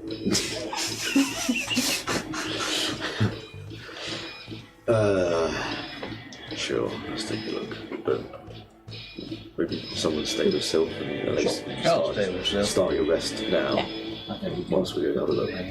Go on. Go down. Oh, be a pleasure. Yeah. A mushroom. So where are you going to rest? Probably in one of the darker ends of the cave. So that Seems delightful. Back door. There are obviously those 4 basically cave holes in the walls. Yep. Going into those, or Yeah. you like nope, sod those. So either the back wall and then moving towards one of these bays. Your choice. Go into a back wall. To the back. As far away from an entrance as possible. Well, the main entrance. I know it's near to a door. Try and wonder. I wonder. One of those cave holes. Yeah, a little cave hole. So Dark and claustrophobic trying to feels draw like what I see home. in my mind. So, say for example, this is Yeah. the cave that you've come into. This is just completely open to the sands and storms. There is this massive stone door here. Then you have these bays. Yeah, that's how I see it. Then there's like a hole here, a hole here, a hole here, a hole here. This is where the terminal is, and then you've got these workbenches, which probably like so. These holes, are they like natural formations, or are they like Yes. vents? Natural formations. I don't know this. Then there are like crates here, crates here, crates here. There is this top, and crates here.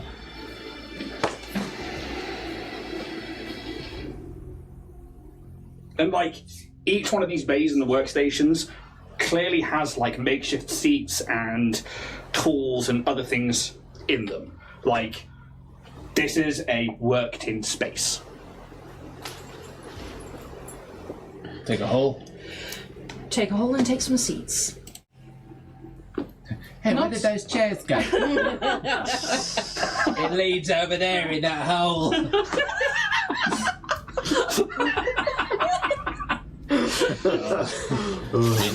Where would you like to rest? I'll go with this back one on this side. This one here. So you guys are parked currently in this one, I will say. Oh, right. If I parked in that one, then I'll go on the back one that side. So you're going in here, Yeah. Okay. Give me a perception check. Focus? Yes. Do you have dark vision, Yes. Bruce? No, but I am a sun-worshipping chicken.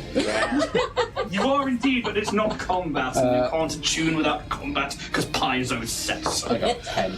10. Cool, not a problem. 24. 24. So you like move into the space, and it is dark in here. But these apertures in the wall, they are small tunnels, and they're like carved into the very structure, and they go about 15 foot back and then stop. And on either side are like these 4 7 to 8 foot long, 4 foot high tall holes. Not kind of unlike, you wouldn't have seen these before, but Roos and the rest would have done. Kind of like the crystalline ones you found in the temple on Koshoria. Those like depressions in stone where you went to sleep to rest. Yeah. But there's like, you can see that like there's a lack of dust where somebody has like taken a bedroll and taken it back out again. And you think to like 4 crews per vehicle, this was probably where they slept. Make myself comfortable. Yeah, you can lie in the stone. If you have a bedroll, you can get that out and start making yourself comfortable. And while you do that, Bruce, you're staying with her? Yeah. Cool. You guys are like... Strength in numbers. It goes back about 15 foot, so we'll say probably about that much. 2 of us. And it's like 2 on each side. And they are like unevenly carved out of the stone. Can always lie down yourself. Pez will stick with you guys. Go look at the computer terminal. Indeed. By the So you're going over to this terminal over here. to see if it's simply just for the door to open, or whether it's actually like a data terminal. So it is a door terminal, but it's a security access terminal. One that requires a passcode. Maybe we can reach around, maybe they left a bit of info. Yeah, should have a look through, There's some through the workbenches and stuff. stuff. Yeah, Maybe they have have a a look through the crates. a rifle through their belongings. Okay. Where would you like to start? I will start at the back right, that one there. This one here? Where the workbenches is around the part there. So I'm going to name these 1, 2, 3, Look at 3. 4. You're going to look at 3. I rolled a d4, by the way, and you landed at 2. Cool. I will go and look at 2. Okay. So, TJ and KE. Okay, Start with TJ. cool. Perception, I'm guessing? Yeah, perception, please. It's not fabulous. It's a smutty 20. Okay, so these are clearly mechanical work bays, but also where maybe the crews, you can see that there's like remnants of like sheets of paper that have been used as like makeshift cards where they've like played games and stuff like that with each other when they're on downtime. There is like a few tools around. There'd be enough to make an engineering kit. Which one's that? And there is this like large claw-like object, which looks like somebody could put their hand into it, and it looks like for like Warhammer fans, it's like a plasma claw, like one of those like grippers. But this is like a mechanical tool. It's called an auto claw. Auto claw. I literally have that as one of my forms. It's literally designed to get through things and like grab things and like break through bulkheads. It is essentially, you know, like the fireman's like pincers. It's like that, but also a big fucking mech hand. Take that. Someone can have that. I think it's like 2 bulk. So it's better than It's mine. a- Does okay, anybody okay. want this? I'm sure Pez would love that. You can get it for Wiley. No. Oh. Give it to Dave. Oh. I don't That could be know. good for the ship. It could be good for the ship. You get the idea. It's 2 bulk, Yeah. so I'm going to put it on the sand thingy that we've claimed. Just in case we we come back for it, yeah. Pez is like drooling over it, but he's not here. So I'm not going to add it to his character sheet because I'm like, I'm not carrying it, that's for sure. That one carried it's it. fucking massive. 2 bulk, is it the same weight as Pez? Nearly, Oh. but like he's carrying 2 bulk, he's encumbered at 4, overburdened at 9, so if he carries it, he will be, It's too much. it is quite a big thing. It's a cool thing, but it's a big thing, so you kind of have to make that choice. That's probably all you find. Kaz, you're over at number 3. So, Number 3, please. yeah, What's behind curtain number 3? basically, obviously you have this like big square metallic ground. You have these like crates that are all to one side, these makeshift boxes that have been used as seats. You can see that there is like tools situated everywhere. You've got this workstation between the 2, and then this like just covered thing there. Yeah, give me a perception check. Tell me what you're looking for. I'm looking for maybe some left behind journals, like maybe someone's like ID card or something, just to see if I can find the security access code to get through this door. Cool. Before I start. So essentially you're looking for like electronic equipment. Yeah. Personal belongings, that sort of thing, you know? Okay. 28. Yeah, so the first thing that you see that's a personal belonging is a musical instrument. It's just called musical instrument euphonic as an item, but you see this like... It's a strange hollowed piece of old driftwood, but then it's been had...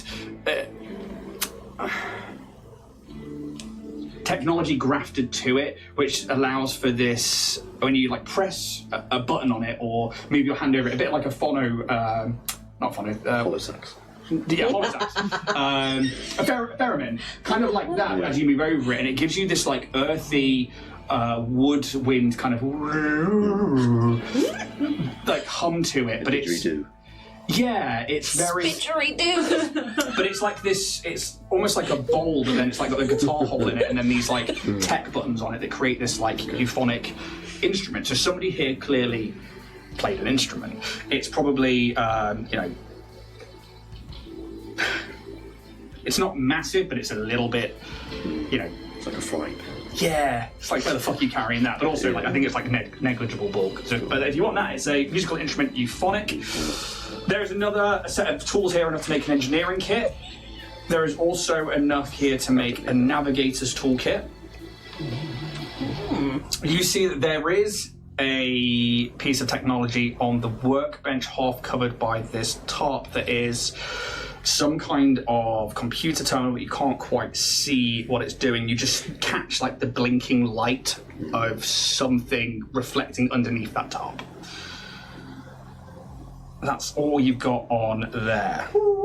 Lift up the top. So you're lifting up that bit of tarp. You see a portable data terminal, one that is in the process of loading something. You see it's just like the loading bar is just like lined, and then you see like a cable going off underneath the rest of the tarp. I'm going to follow that cable. I want to see what it's loading. Yeah. You just... Maybe you don't want to know what it's loading. Yes, but no. So. Yeah, you could like pull the tarp down because it's the only way you're going to get to it, and you see as like the dust falls from it. The tarp is probably there to protect this, to stop any kind of dust storms or anything that might come in from being too heavy on this droid. And as you pull the tarp down, you see this quite bulky with its like chest plate. It's green and has like yellow accents to it, and it's a bipedal droid. Give me a recall knowledge check. You can add culture. 20 then. This is a security droid. It is being updated, and Brilliant. you pull the tarp down. Yeah.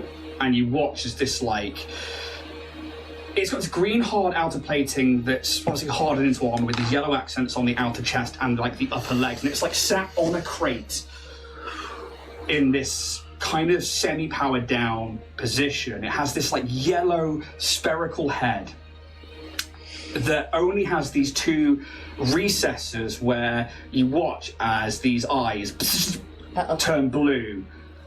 They have these wide shoulder pauldrons that are like pads for like barging into things, most likely designed to breach doors or shove individuals when charging at them. And it starts to stand up. No. It is about 8 foot tall. 8 foot tall. And we are going to go to break. Gee. Do you want to just stay in the hole? Yep. They got But it. now you are. I'm having a nap. We'll be back in 10 minutes, guys. Roll. Thank you very much. Oh. Hi Twitch. Hi YouTube. Hi podcast. Did you know you were on? No. Okay. We're just stopping our facial still. It wasn't Stefan's girl, Ian, who made that noise. Don't turn the stream into this. Fuck me. I'm actually Two Ians. Everybody needs a friend like me.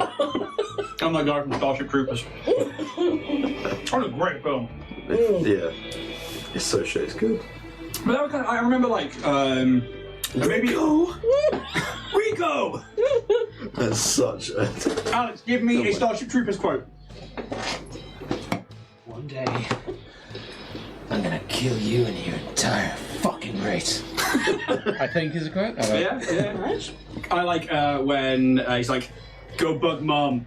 Barry goes upstairs. And he's like clearly in a Gestapo uniform. It's so bad. But like, the infantry made me the man I am today. And he looks at him, he's like fucking no limbs. Oh, it's kind of true. It's weird that he was like the Go Bug Mom guy basically had a Nazi uniform on. Yeah. Like when he became sort of like the high sort of scientist guy. It's like It's crazy, right? black leather. It's like the precog unit or something like, it's got like the psychic mind Yeah. things, and that's what the bugs are sort of like. You know, it helps them like track them down and stuff. Especially like the brain bug, which is like the main thing that like. And obviously you had Rico, who was like the main marine. Then you had his friend who I can't remember. He's like, everybody needs a friend like me, and gets like the knife thrown from like the sergeant who's like missing the hand. He's and, hilarious. little tap nuke grenades and stuff. Yes. I can't remember the name of the female pilot that everyone was just like, oh my god, she's fit. Yeah. I always have the name Natalie in my head, but it's not. But I know that like the one that Rico then hooks up with in that camp. The blonde one who's in the Daisy, is it? Yeah. Yeah. What, you fucked that right up, didn't he? Yeah. Mate, come on. What are you doing? Yeah. You fucked that right.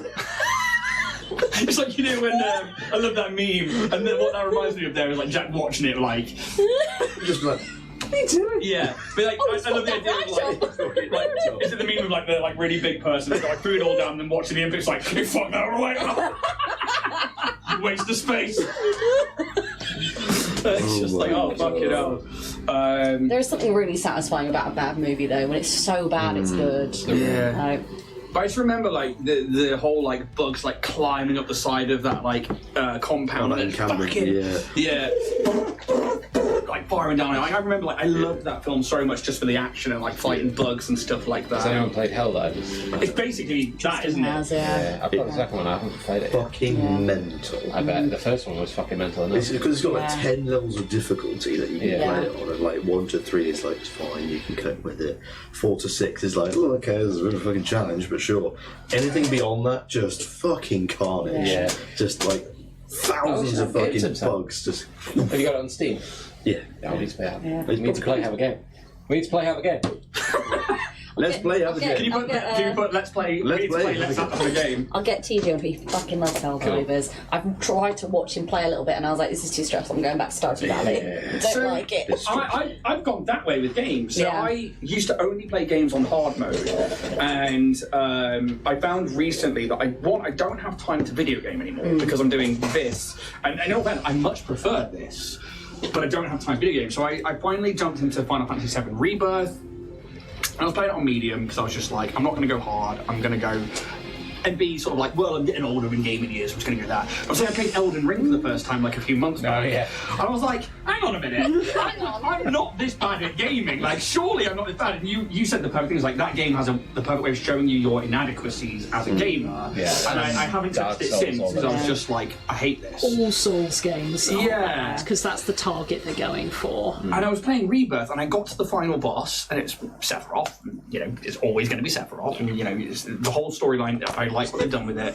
And I was playing it, and I was like, I have got like, because it's all about like having like the same synergy and being able to like remember the button controls for Final Fantasy and stuff, and having your like setup so that you're used to how your magics, how your team works. And I was like, how am I dying on medium? I had to stop the fight, go back to the before the fight, and put it on easy to beat it. And I was like, what is wrong with me? Like, yeah, but then I realised, I was like, why am I playing games and getting stressed out when I can just play, I'm just trying to play the fucking story at this point. And I was like, oh, I had much better time. Yeah. See, I know what I love video games. I am shit at them. I am so bad. I am a button smasher, and I panic and I get tense, but I love them and I love the narratives and things. So I will quite happily play on easy mode. Yeah. Totally agree. Listen, I know that it will take me decades to finish a game because I am so bad. But You put me in Stardew Valley, ace it. You put me in fucking Dream Daddy, ace it. Oh, Dream Daddy is great so game. good. It's such a good game. If you haven't played Dream Daddy, go get it now because it's fucking amazing. I don't even know what Dream Daddy is. Gay dad simulator when you date dads. Don't trust the priest. And it's all voiced by the game. Yeah, no, don't trust the priest. Do not trust don't the trust priest. the priest. Wow. I don't think I want to play that simulator. Wow. What are we like? Holy and the shit. game's getting that real now. No, it's so good. Yeah, but it's genuinely so good. They all have really good backstories. Yeah, and like they're all voiced by the game grumps and stuff, and it's real cool. It's good fun. Yeah, and so obviously, like last season, I played a lot of Fortnite with the kids because it's a game that I sort of was like, nah, it's not really like my thing. The whole building, people just trounce me, and you know, as my 7-year-old says, he's a sweat, and I'm like, cool. Yeah. But then, like you played, like I played through the Star Wars Battle Pass, which has just finished, and you actually jumped in with. Yeah, we played a little bit of it. Like, as a team, we smashed it. That was a really good match. Just watching, like Michael just ran up on his own. He was like, got him. I'm just like following Jack, like I'm here. I didn't do shit. Basically, yeah. And like I got like a few kills, but nothing like Jack and Michael. They smashed me. Even Benji, my 7-year-old, was like all over, and I was like, oh, I don't know if that's great or if that's like, but like good for him. And so I started Jedi Survivor last night. Because I was going to prep this, and I was still tired, and I just didn't. So I was like, you know what? I finished Rebirth the other day, so I was like, I put off playing Survivor because it was Star Wars and it's Ginger Jedi Count Kestis, and I jumped into it, and I went straight to easy mode, so I was like, fuck it. I'm going to just enjoy the story, and I'm glad I did. So my problem is, since starting making games, I don't have time to play games, but when I do, I just sit there and I go, that's a tileable texture. Oh, look at those normal maps. Oh, I can see where they've reused the assets. And it's just like there's a fight going on behind me, and I'm like, no, I'm looking at the environment here. So, it's a modular texture. So I agree with you on that one. Like I get that with TTRPGs. I'll sit there and go, oh, that's this mechanic, oh, that's mechanic, and that's this. But actually, yesterday, me and Michael was watching me play Jedi Survivor, and because obviously I used to be able to read Aurebesh, the Star Wars writing like that, but I hadn't done it for so long. And I was like, I think that says this, and there was like a broken sign and stuff. And I brought up like the thing, and Michael worked out that it was a translatable. You know, it's just another way of writing our own common language, but like for English. But like he's like, oh my god, that even are actual words. I was like, yeah, well that one says Undercity Meats. I know those words and stuff like that. And he was like, and he got the alphabet. And he was like working it all out. So we literally stopped at every piece of graffiti at every side, and I was like, hey, that one says galactic transport. This one says that. And I love finding those little things in games and stuff. Like, and that's why when I play GTA, I always obey the rules of the road because it's like having a look around. I just like driving around, stopping at every traffic light, like turn on the radio. It is nice. Honestly, the amount of devs I know who they get to the end of like a workflow and they're like, oh my god, I'm so bored. I'm just going to hide a little Easter egg in there somewhere, and just like most of them do, you would just sit around and it's just like, I'm just going to slightly clip it behind a wall, so if you accidentally crashing it in this direction, you'll find like a massive like weeaboo anime fit head behind somewhere, and you're like, I get it, I understand. Or like they write the devs' names in like graffiti and stuff because they just don't get enough love. Fair enough. And I think that's I worked that out because there was some graffiti I couldn't translate. It was in like acronyms and letters. I was like, that's got to be developers' names, or that's got to be stuff like that.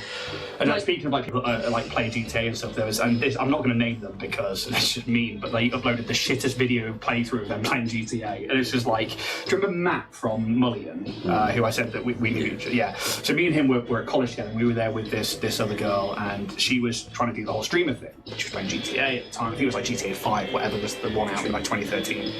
And proper Cornish accent, stuff like that. And she like played through it, and like Matt showed it to me. He was like, I'm not trying to take the piss or anything, but why would you upload this video? And it's just that she crashes between like a lamppost and a thing and doesn't move for like 3 minutes, and she's trying to get the car out. It's like, wait, hang on, wait. And it was like the most awkward thing to watch. And I remember thinking like, yeah, why would you upload that? Like, why wouldn't you just start the mission again? He's like, why wouldn't you start the mission again? And I just remember, so determined. Yeah, and it just became that thing. We shouldn't have the inevitable though, as podcast listeners over the break. Every week at this point. I can't anymore. I just need the mods here. Just restart. This is the hang. I put out a battle map for podcast listeners, and we'll put pictures of that up on socials and whatnot. Also your grave. Yeah. I do need you to roll initiative for me, please, guys. Okay. Pez. Yes, chef. Oh, I mean, this absolutely makes sense. Right. Not good. Oh, Pez plus 10 to initiative. That's so dumb. Five, very dumb. I was going to do something. I mean, I'm was a it? 4, but that's what I'm Die. saying.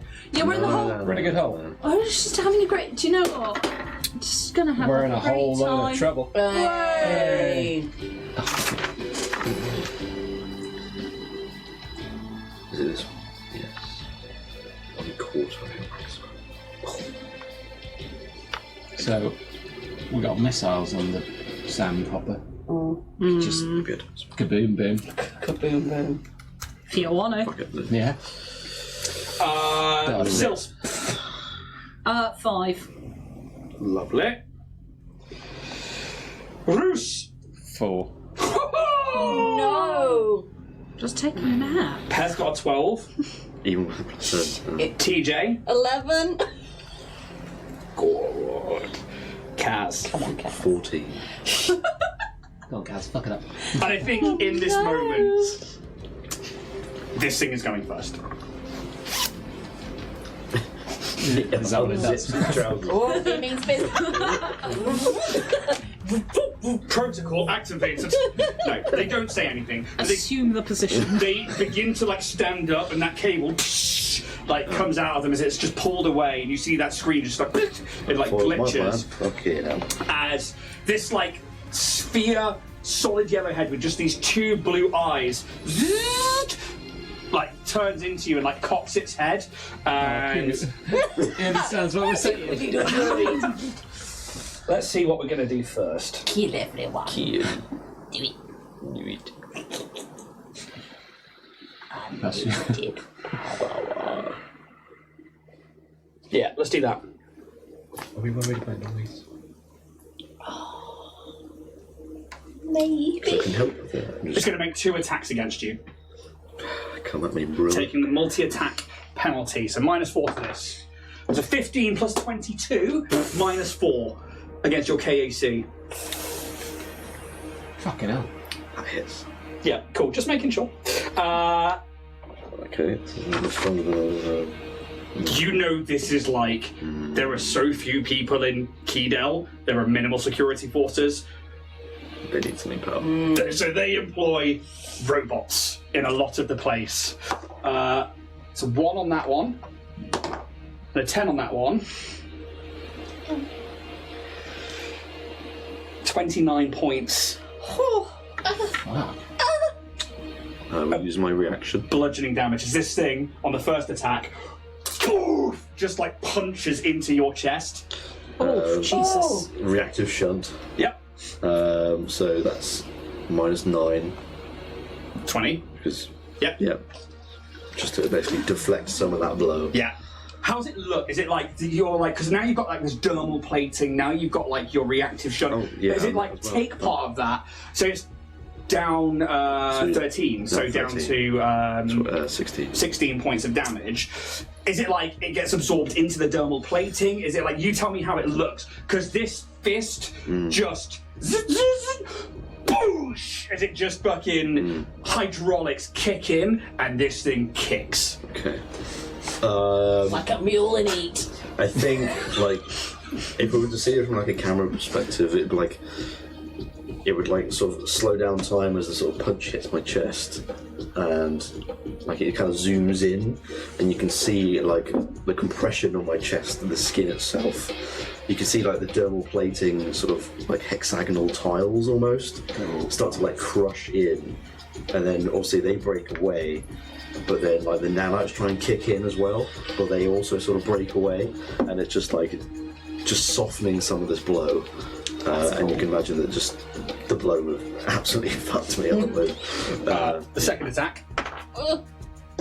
I mean, so it's 8 minus 4 for a 4, plus 22 for a 26 against KAC. Does still hit. Yeah. Just 3, to be fair, just 5, 6, 7, 8, 9. plus 18. So 27 points. As this, it punches in, then the second one just goes boosh into this like uppercut motion. That's technically 23 because of my normal blading still. You take 23 points of bludgeoning damage as this thing smashes 2 punches into you at the start of combat. Is this an SRO? Like, is it? No, this is a robot. Pure. Ribbit. Okay. Yeah, this is. You know that this is. I mean, give me a computer or engineering check to identify the creature. Bleep, bloop, bleep, bloop. I think it's plus 16. Let me just confirm. I think it's a robot. It's a robot. 29. Yeah, so this is a security robot. Mechanically, this is a CR10 creature. It has the large construct type. So technically, its base is a 10-foot base, and that's simply for its reach, basically. So instead of having it on a 10-foot base, I've just given it reach. Yeah. So you know, its threatened area is quite big. You know, these things are designed to kill, destroy, subdue. It's essentially K2S. It's a K2. But I mean, like, that's the picture in Starfinder. But I really like that mini from Battle Systems, and I was like, I want a K2 unit. So we've got a K2 unit. Yeah. A Space Marine pauldron on it? No, it's just got these massive ass pauldrons, and like, not that you can see it from where you are, but it's designed for like barging into things, for like riots, for like, these are like a galactic-wide droid, but programmed for the use of, in this instance, Kill, the sun. maim, subdue. Kaz, you take these 2 massive hits as this droid, like, it's punched in, it then does the uppercut, and then like its body reverts back to like this position there, and like the head just like tilts at you again. It's your go. Brilliant. Fuck. Shit. Now come on, yeah. What are we reason over and out?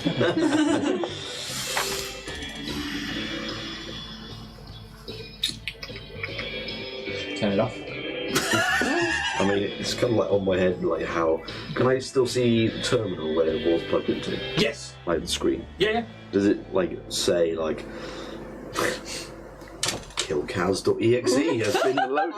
Give me... I will let you do... You know? That's standard protocol. Give me a computer's check.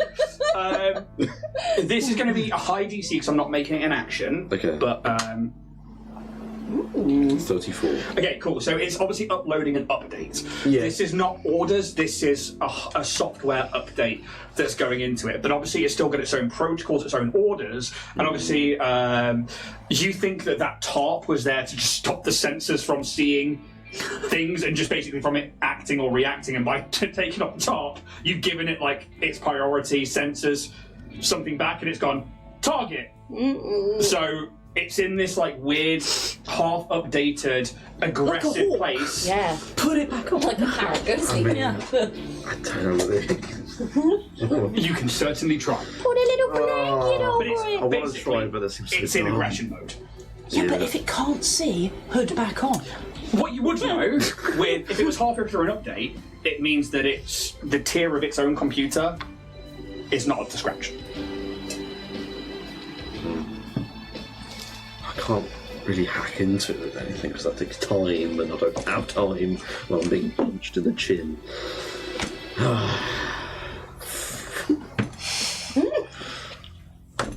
Put a little blanket over it. Grr, right. Can I, from where I'm standing, pick up the tarp?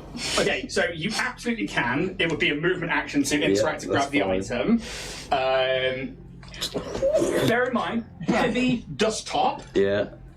8.5 foot tall security droid. Kaz can do it. Yeah. You know your bionic arms. Come on. Corner of my eye, I can see it. That wasn't me, it was Ian. Sure. I like this. Yeah. I'll attempt it. Okay. I will say that that is a. Come on with your little bionic legs. You can do the duvet over your this. I bed. think this is an athletics check because it is a heavy tarp. Like you pulled it off and it just like fell away. It's not like a cotton dust sheet. 23. Okay, you like throw it up. The dust like kicks off it once more, and it like lands like over its head and stuff. Nice. I think we fucking nailed it. Sorted. Lovely job. Problem solved. You're welcome, guys. Initiative. Combat over. I used the movement action. Is it? I'd use my standard action as well to do that. Yeah. Bollocks. I don't want to resolve, but I need to get the fuck away. Get away from it. Yeah, it's gonna punch you again. Yeah. I will Otherwise. resolve point to get another move action. Okay. Well, I don't have a bedroom rules after that. Yeah, I'll try and run sort of straight over here. Like this way. Yeah. Okay. I'm not going to haste just yet. It's dead. Oh, it's dead. Woo! Yay! We did it! You get to there. It knows you're leaving its space. You can't see. It can't. You're going to get a concealment chance against this attack of opportunity as it goes to just grab you by the face. The tarp falls away as it moves its arms. It just slides off. Let's use the campaign dice. This thing likes me when it's against you guys. Yeah, it does. It's going to be an attack of opportunity. Obviously, it's going to have a miss percentage on there of 25%. We'll wait and see if we hit first. I mean, that's a 9 plus 22. Oh! So now roll Yeah. a D100. I'll let you roll it. 75 and upwards, it's going to miss Has you. concealment? That's what this Yeah, miss that's chance is. Okay. 75. Come on. 79. 79. Okay, so like as the top goes away, like, he's essentially moving and like maybe gets caught on the top, and you manage to like duck under it as this massive palm would just smash into your face and grab you, and it just like goes over, and you see it's like, Okay. and it's like round head like turns back, like almost on itself, like cocked. Its eyes like fixed on you. Okay. Yeah, you can carry on moving. I think maybe as that sort of happens, with like this hand like goes past my face, like as you start to turn away to run, haste circuit, swift action, Yeah. and just run as much as you can. So you would have finished your movement to there, and then haste circuit gives you double Another, that. yeah. So can he maybe like sort of towards these crates? Over here. Maybe like in between the pillar and stuff. Yeah. You get to about there. Okay. Cool. That's me. I've got nothing left. I'm out. Okay. Pez is like over at the turn, like here's you take these 2 hits and you start to run. He's like, whoa! I think he's going to move up to it. Where is Pez? Oh, Put him up! where's the doorway? Pez turns off there.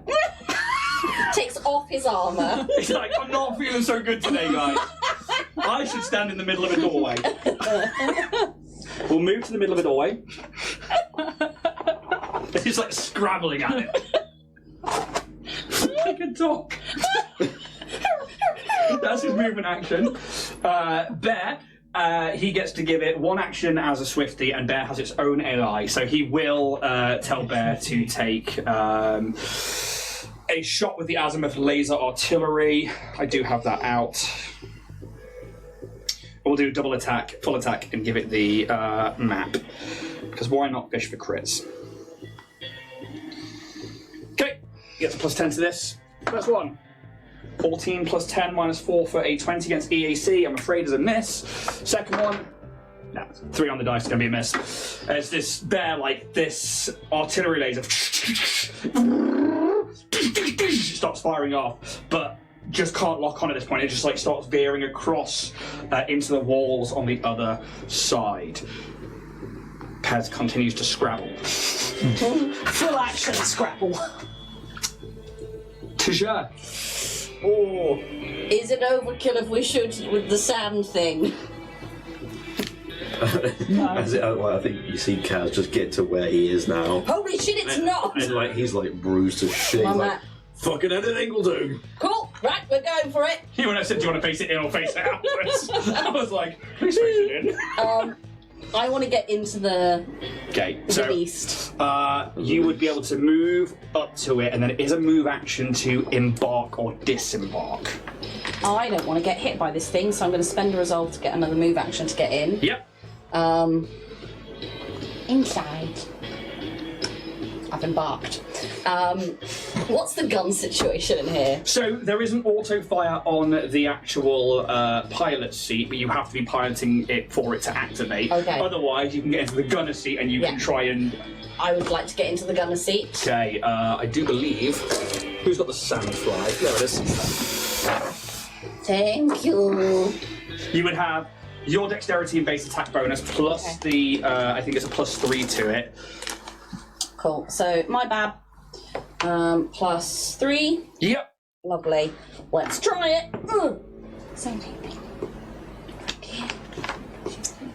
26. Because EAC is a hit. Lovely. 46 fire damage from the laser cannons. 1, 2, 3. There's no more. Yeah, I'm going to use my lovely wooden geek in some dice.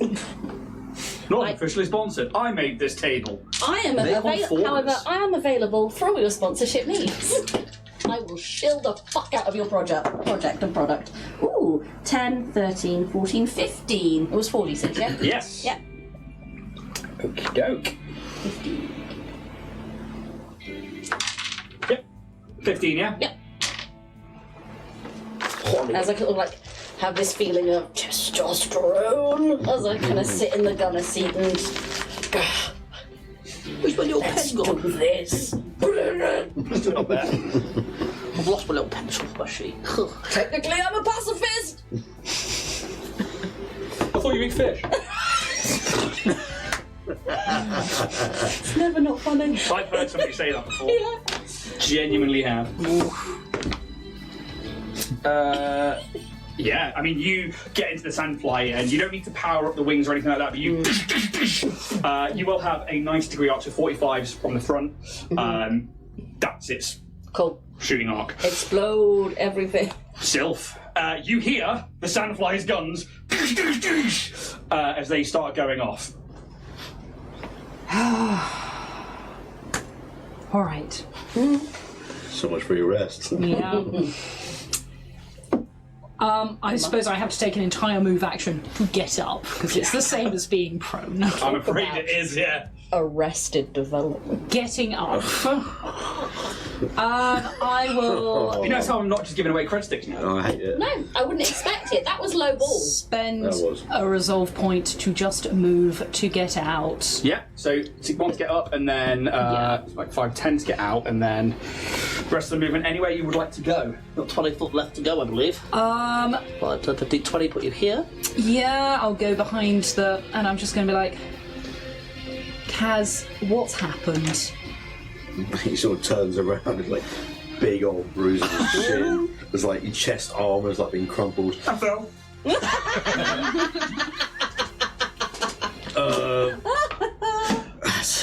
I stumbled upon a security droid, and it is fucking hard. Give me a perception check, I'll give you that for free.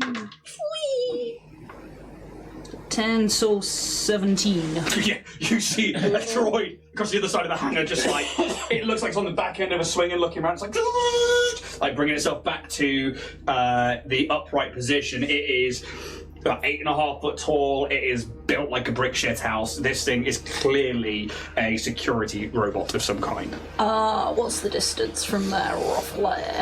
Oh, pretty much exactly. How much my tape there, Joe? I don't know where the tape is. Foot. Yeah, I mean, you went, 60. so that's 65 to there, Yeah, I won't be able to hit. 70, 75, 80 foot from you. Look at Mass Boy go. Not only can do addition, he can do distance. Oh yeah. Goddamn right. You're goddamn right it is. Nice length. Yeah. Alright. Yeah, I can't do anything because it's out of range, so I'm just going to be like, alright. No. Are you thinking guns? Yes. You can shoot beyond. Yeah. Or You just take a -2 for each range penalty you rover. I don't feel like it. Fair play. I was having I a ruined nice. your rest. You did this to yourself. You deal with it. Effectively. Fine, I'm trying. Yep. Roos, you hear the guns fire. You see yourself go. Get up, move out. What would you like to do? By the way, were you lying down taking a rest as well? I Or was. Yeah, cool. So you were lying there. I'm probably like. I don't know if Reese was just like. Shall I stay in the hole? It's like reading Playboy, just like. You're just going down the way he lives. I think you'd get up. You're just like, I think I will also spend a resolve point to get out. Spend the resolve, please. So. Oh dear. Can I move out of the hole? Yep. So be up. 10 to get out. Yeah. God, your wings are so big. And then I'm probably going to spend. Oh, what's that wingspan I'm big? going to use the rest of my movement to go that way. Yeah, so 20 foot to go. So, yeah. 20. Can I see it from there? Is it in line of sight? You are in line of sight. I'm just gonna- Yeah, through the wings. Yeah. I'm going to tune. I'm just going to take a shot with my pistol. Cool. What's the range on your pistol, please? So have a look. Something empowering about a tape measurement there. 30 foot. Section Alpha. Oh. 60 foot, did you say? 30 foot. 30 foot. So you're at 90 feet, so you can take a -4 to this attack. Oh, fuck me. So that's a 33. 9. So I don't know why it took me so long. You hit it square on, and it's just ping! Because it's a kinetic, isn't it? It's a semi-auto attack pistol. Well, I'm out of options. It just pings off its armour as it's just like powering up. Top of the round. Top it around. Oh, gosh, stop it. I was thinking that. I was like, Top of the round here. don't say it, don't do it. I think we're allowed to do that one. Okay. Yeah. I think we're okay with that Okay. one. This thing, you hear... Because We're Celtic as well. yeah. Sure. Yeah, but you're not Irish. No, but my wife is. That gets me. That's how it works, Oh, right? yeah. No, my wife's Irish. It's fine. I know an Irish guy with friends. He's always drunk. Oh, You hear gears and hydraulics whirring up, like from a different direction. no, from it, Okay. and it moves with incredible speed. Swift action is going to use its hardware accelerator. No. Basically, acts as a haste circuit. Ooh.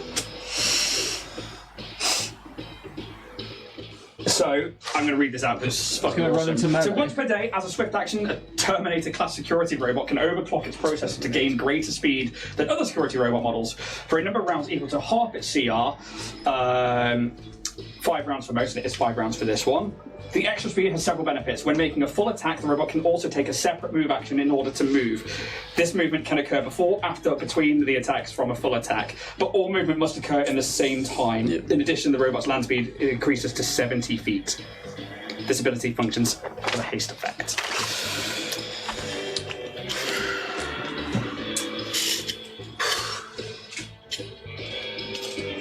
I mean, you are in that 70. You just shot it, however. Thing. How much HP has that sample I got left? Many. It's in its 30s It's somewhere. been wiped off, so I don't know. Yeah, James had it on his pad. I think it was in its 30s. I'll give you 35.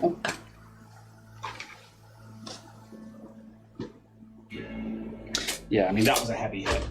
I'm pretty sure it can run right up to the sandflight. Go away. Yeah. 60 foot. It just... and you just watch this... and it's like a rugby player, just full speed, eyes on the prize. This yellow spherical head, which is almost cartoon-like, with his blue eyes, just doesn't move. It's on a gyro, and the rest of the body just gets up to there, and we'll do the full attack. And it will be against the sandfly. What's the KAC, please? KAC 22. Okay, cool. I mean, I can't miss unless it's that one. First one with the map. Yeah, hits. Let's do the damage.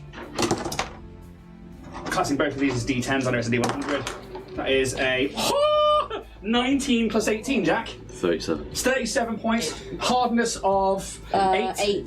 So 31 points. Yeah. So it's got 4 left. Second attack. Let's just make sure we don't get the nat 1. Maybe 29 points. I mean, it's a 10 again. Yeah. You can only do a minimum of 1. I mean, that's, 9 plus 18 for... Yeah.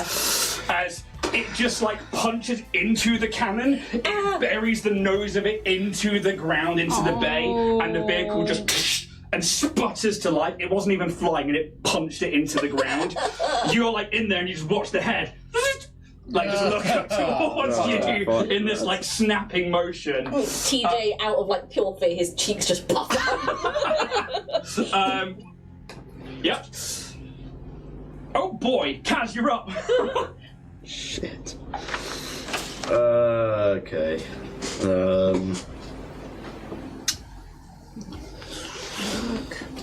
Sorry guys, you've done 15 points of damage. Woo! What's this HP? A million. CR10. It's fucking big. Is this going to be the TPK? I would be amazed if it was. I would find it quite funny. I think you've got the action economy on it. It's balanced enough that it should be 2 levels above no, your level. it'll be fine. At the most, we'll lose Pez. He's in a door. At the least you'll lose At Pez. the least, yeah. Oh, James. Oh, that character you're scrabbling at the door. This is what happens when you take a session. Oh. Shits himself and falls over. We could do it Wicks a his while. neck on his own poop. Oh man, imagine if Wiley was here. Well, He'd fuck him up. Just dismantle him. oh god, it's so fucking difficult. Shit. Kaz. I need to actually put the round on as well, actually. I've got too many things. So much choice. It's just too much. Okay, keep it. Oh, it's the thing, isn't it? Okay, I'll use a nanite surge Here we go. as a swift action to then make A surrender flag. We're just little guys. to make my recombinator array, Yeah. and then Do you go like that? Recombinator! no, it's not Do some you Power Ranger call out shit. the names of the things that you do? No. Which makes you really nerdy or really powerful. Yeah. Ray gun!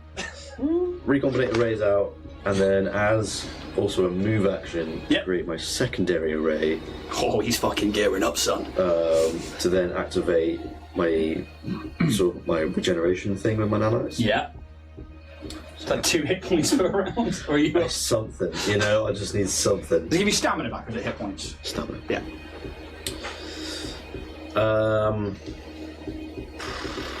God, fuck, shit, fuck. Yeah, I need to get it to move away. I'll do another resolve so that I can move.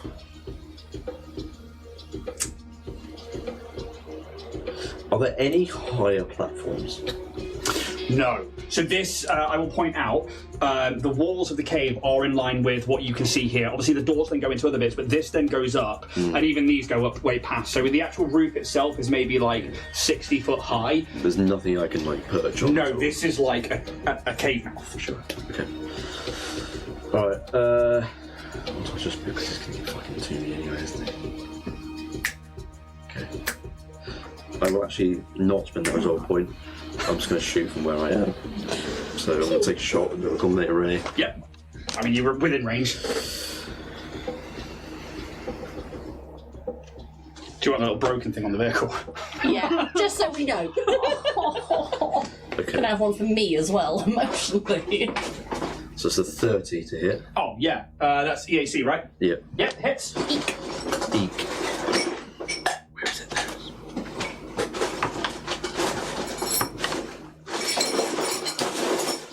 As he clatters around in his downstairs drawers. He thinks, I've got something for this exact moment. 24 points of acid damage. That's very tasty. 24 points of acidic damage, you say? Sizzle, Yes. sizzle, bitch. Sizzle. Yeah. Oh, Oh. it's like Awesome. Yeah, rough zoom that days. bitch in. It is. As it starts to smoke and sputter. 2 should take it in, and then 3 should be right and close. Oh. Nope. Aim it towards this. There you go. Get it. Look at that. Oh, That's so good. 24 24 points, did you say? Uh-huh. I mean, it's got no hardness. I regret it hasn't. classic. No cybernetic penis on this thing. 25, can be a 9, can be 30. So 39 points of damage so far. Cool. Yeah. 200 to go. 10% of its HP. Right, stop it. Fuck off. So, movement, swifty, and shoot, you are done, yeah? I am Oh, done with it. Pez. I mean, Bear is right there. Fucking give it a shot, not. Yeah, I mean, we'll tell Bear to take the shot and then try and move away, but is more worried about Bear being up close and personal. Bear's taking a range shot at close range.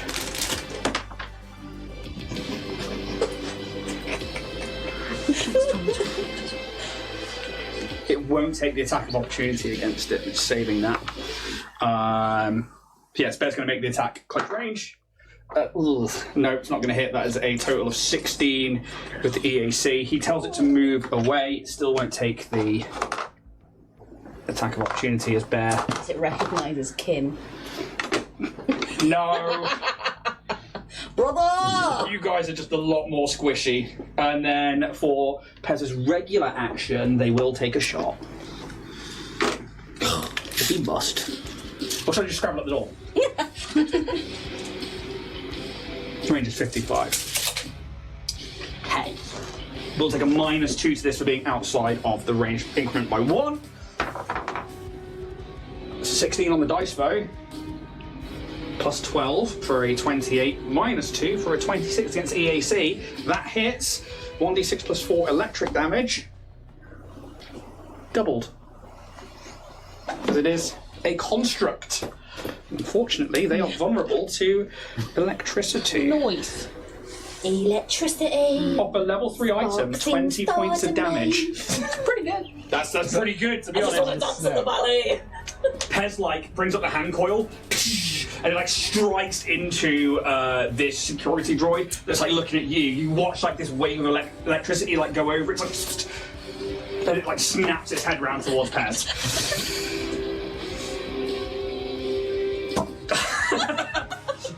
Salute, so just going to it up. No, that is all that Pez can do. TJ. What was the claw thing that I put in this thing? It's a auto claw.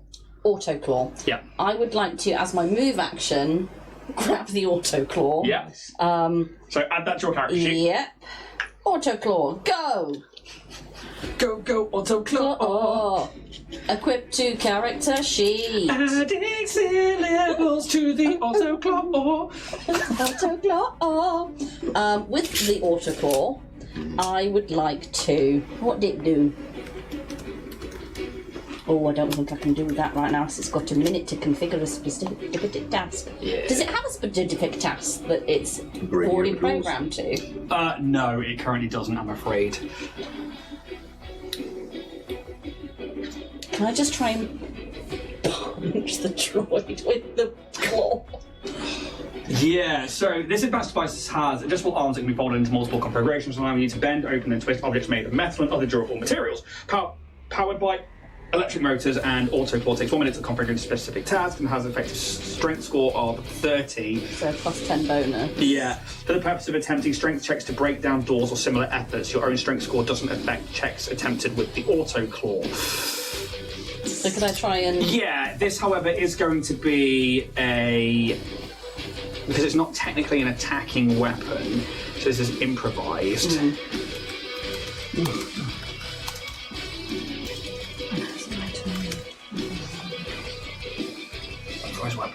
Starfinder.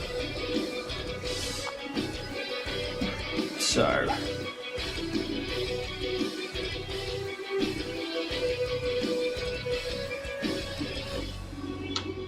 If you're using an object that wasn't meant to be used as a weapon, treat it as a club. You don't add your weapon specialization bonus damage, if any, when attacking with improvised weapons at the GM's discretion. The object might deal different type of damage, which it will do, or not treat it as archaic. It is not archaic. And the rare case GM might decide that a non-weapon functions as a specific weapon, such as industrial grinder functions as a fang blade. In such cases, attacks with the weapon take a -4 penalty to the attack roll because of the awkward nature of attacking with something designed for another purpose. So essentially it's a +6 instead of a +10.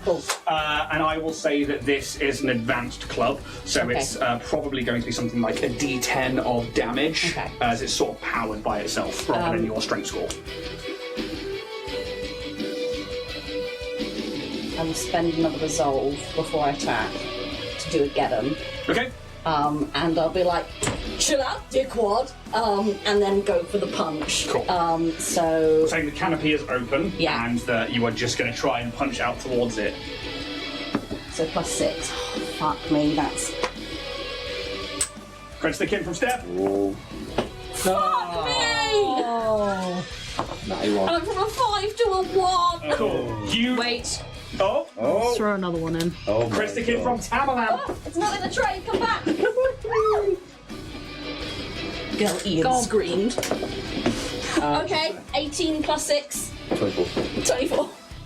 Misses against Kate. Oh, Sounds like somebody needs a sword with a +12 and a Yes. 2d6. I mean, it was no- Oh wait, no, it's 25 because am I getting? Hit. Yeah. KAC. I remember. 1d10 of bludgeoning damage, please. Who to use? Let's use the Starfinder. 2. Better than the Still tick in the 2 teeth. more. 2 points, yeah? Yep. Walk it down. Does anyone have electric damage?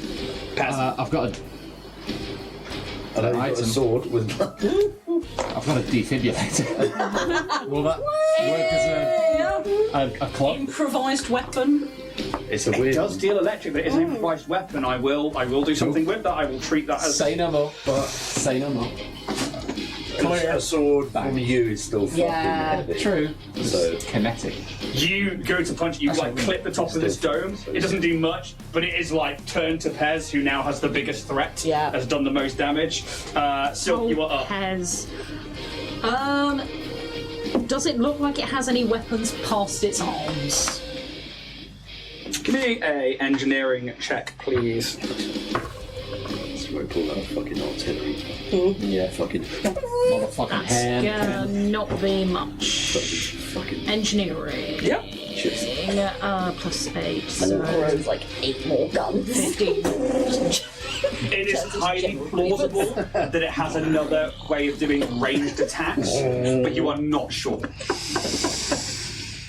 If it is, it's currently concealed. Skip Reavers. I don't think. Oh, it's not going to do anything. Okay, I'm just going to go to the side so I'm around from the pillar. Just take a little pot shot at it. Vortex rifle! Actually, can I do a full attack? You've moved, so unfortunately not. Yeah, no, that's fine.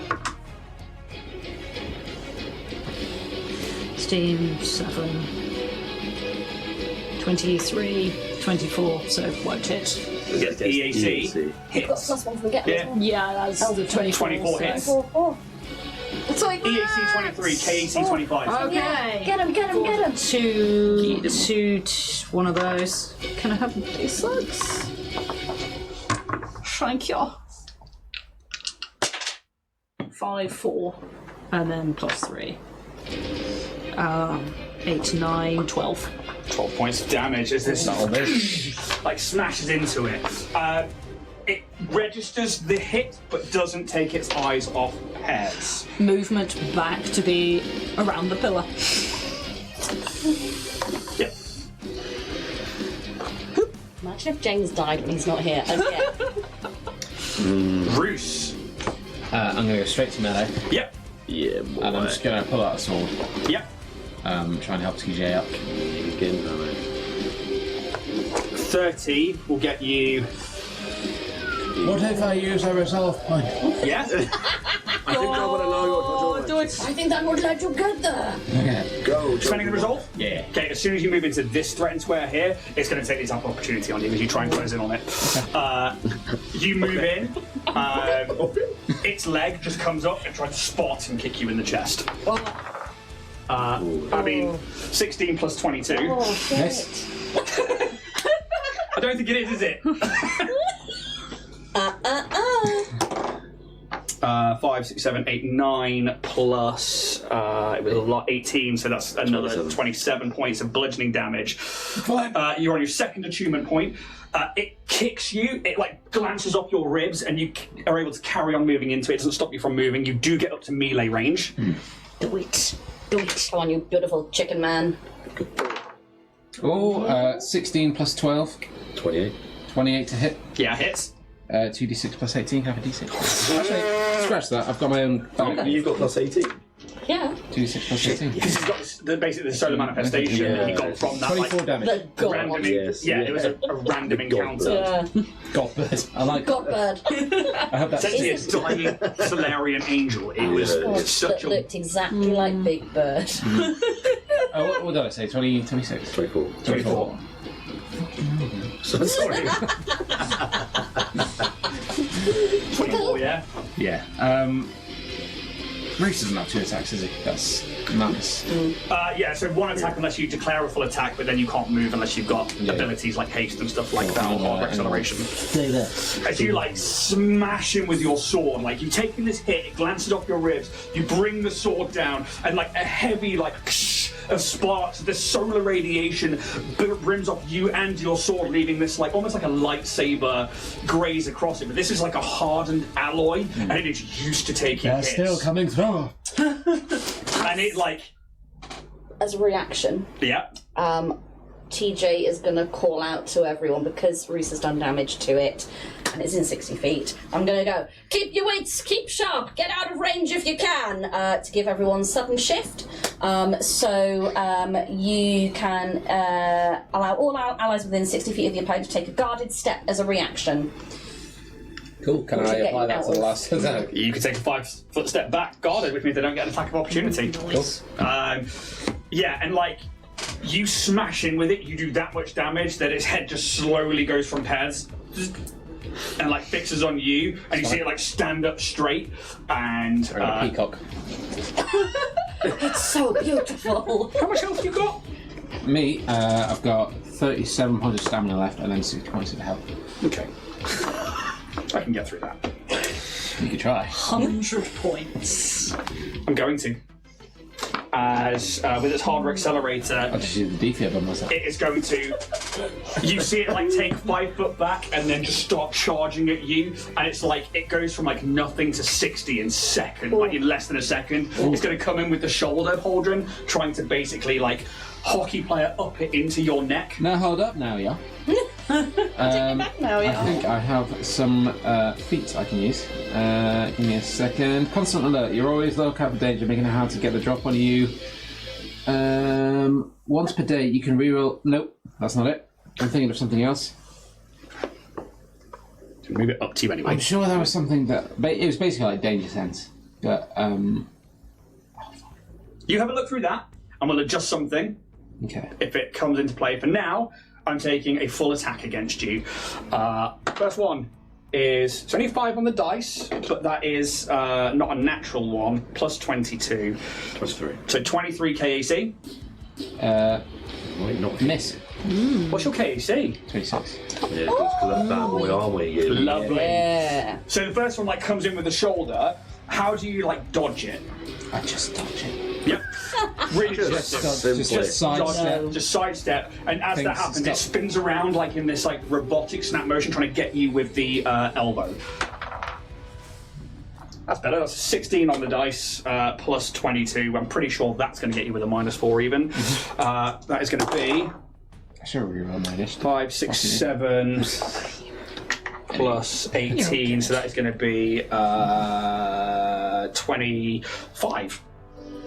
Yes. You're looking good. 25 points of bludgeoning damage as this thing like runs in, you dodge out the way, then this like elbow comes around and snaps in, and then like after that movement, goes back to the standing up position. Kaz. Question. An item that I still have upon me, from way back when, it was attack clash. Yes. For EAC, not KAC. Yes. Did it do electric damage? Fire damage, I believe. Fucking shit. Let's not do that. It was a good thought, though. Because that was really quite nice. Do you have enough money to just think an electric one? It was like a reskin of something else. It's not real. It's not real! You're not real enough for me, game. Fucking bollocks. Why don't you go prone? Launch to the Davids. In honour. Do I still have full sight of it? I think I do. Yeah. Yeah. Okay. Get him still going? Yeah.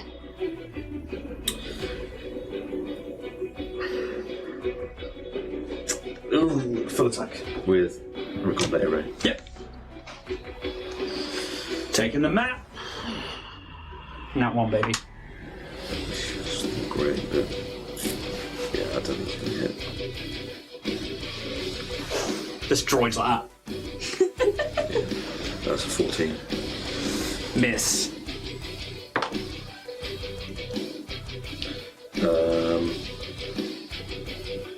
That is 23. With the -4? Yes. And with the get 'em? Yes, with the get 'em. That's what makes it 23. EAC. Yeah. It's 23. I think the first one you missed because it's as it snaps around unexpectedly to like trying to elbow Roos in the face, and it's as it's like coming back up, you're like. Okay.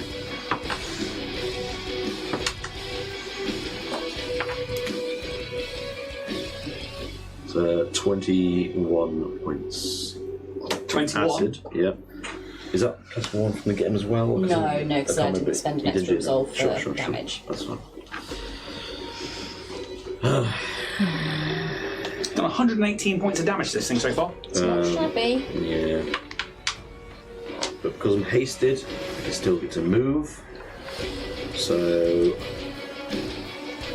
I think I'm gonna book it round to the other column, but like avoid the. When you go through its Actually, no, it doesn't matter because he has not even got it. So I'll go through. well, it's had its turn since Roos moved. I'll go around. So it has got its. It has, I'm afraid, got its thingies back. So 30 puts you here. You don't want to go through this space here? Nope. No? I've got 60. Put you there? Oh, I should totally reprogram it to be honest. In the midst of combat, like Add it to our like, really, collection. I'd love droid to, but collection. shit. Give me a computers check. Me? Yep. Hey. Bruce has that thought. Give me a computers check. Come on. 18. It's plausible. Probably not in the midst of combat, but I mean. Well, We yeah. have to take double. The droid collection. Okay. So I did get to the full attack and the move because of the haste thing. Yeah, that's me. I'm done then. I knew you were going to say something like that. Pez. Probably pinning motherfucker. That's what we'll call it. Popty ping. Pez will take it. He obviously takes a -2 to this. Welsh. He will command Bear first, actually, to take a full attack. Bear goes. That's a 7. It's not going to hit with a 17. -4. Second one is a 3. No, not going to hit with Bear. Is it just into like the smoking canopy of the vehicle that you're currently in? Pez takes his shot. Oh, that's not bad though. That is a hit. And he gets a double miss. How much health is the sandfly on? Nothing. Dead. It's dead. Dead. It is dead. Yeah. Are you Okay. still in it? Yes. Are you within 10 foot? Yeah, I think so. So okay, you in that fun. Yeah, because you're in the cockpit. Yeah. Where it's just that. Would you like to move? It's not a great hit. It still hits. But it's even doubled, it's not great. as again this like wave of electricity goes over it, you see the head snap back towards Pez, but then looks back at Roos. The bigger threat. Fortunately, yes, you've dealt the most damage so far. Oh no, you've just done a hefty amount, haven't you? I've done like 40 something. Yeah. Well, it's in one attack. That's the thing. So like, whoever deals like the most amount of damage is perceived as the biggest threat. Fuck me. Or it's really hone in on someone. That's not how I wrote it. Okay. Pez is in a doorway. Pez turns around and scrabbles at the doorway. TJ in the hole. Okay. TJ is going to try and think about what's the most useful thing he can do at this point, and he's going to get on the comms and go, "Hey guys, what's a droid's favourite dance?" Oh, let me think about this. Oh. The robot. That's my get him. get up on as a movement. I don't want to spend any more resolve because I'm getting low. Spend it now. I am going to. I'd have to spend more resolve to switch my stuff over and things, so I think that is everything that I'm going to do this time. I'm just going to put on my get him. Yep. Bear in mind that like Tower. in the cockpit you are like there. So you Yeah. are technically next to it, just see where I just can't fit you on there. Oh, I'll punch it. Yeah? Gonna go with the auto claw again? Yeah. Yeah, That was a plus plus 6, six. wasn't it? Let's try my liquid claw. It's a Oh, no. natural one. Yeah. The auto claw Does slides it off your also arm need a and bit just of like? onto the floor. I think I'm just not used to No, it. it's massive. Sylph. Is there a way to make the sandfly explode? Say if it was set on fire. More fire. I don't think so, because it's not like combustive engines in the same sort of way. Right. I love the thinking of it, but I'm going to say no for now. Okay. Move towards yellow crates. Yeah.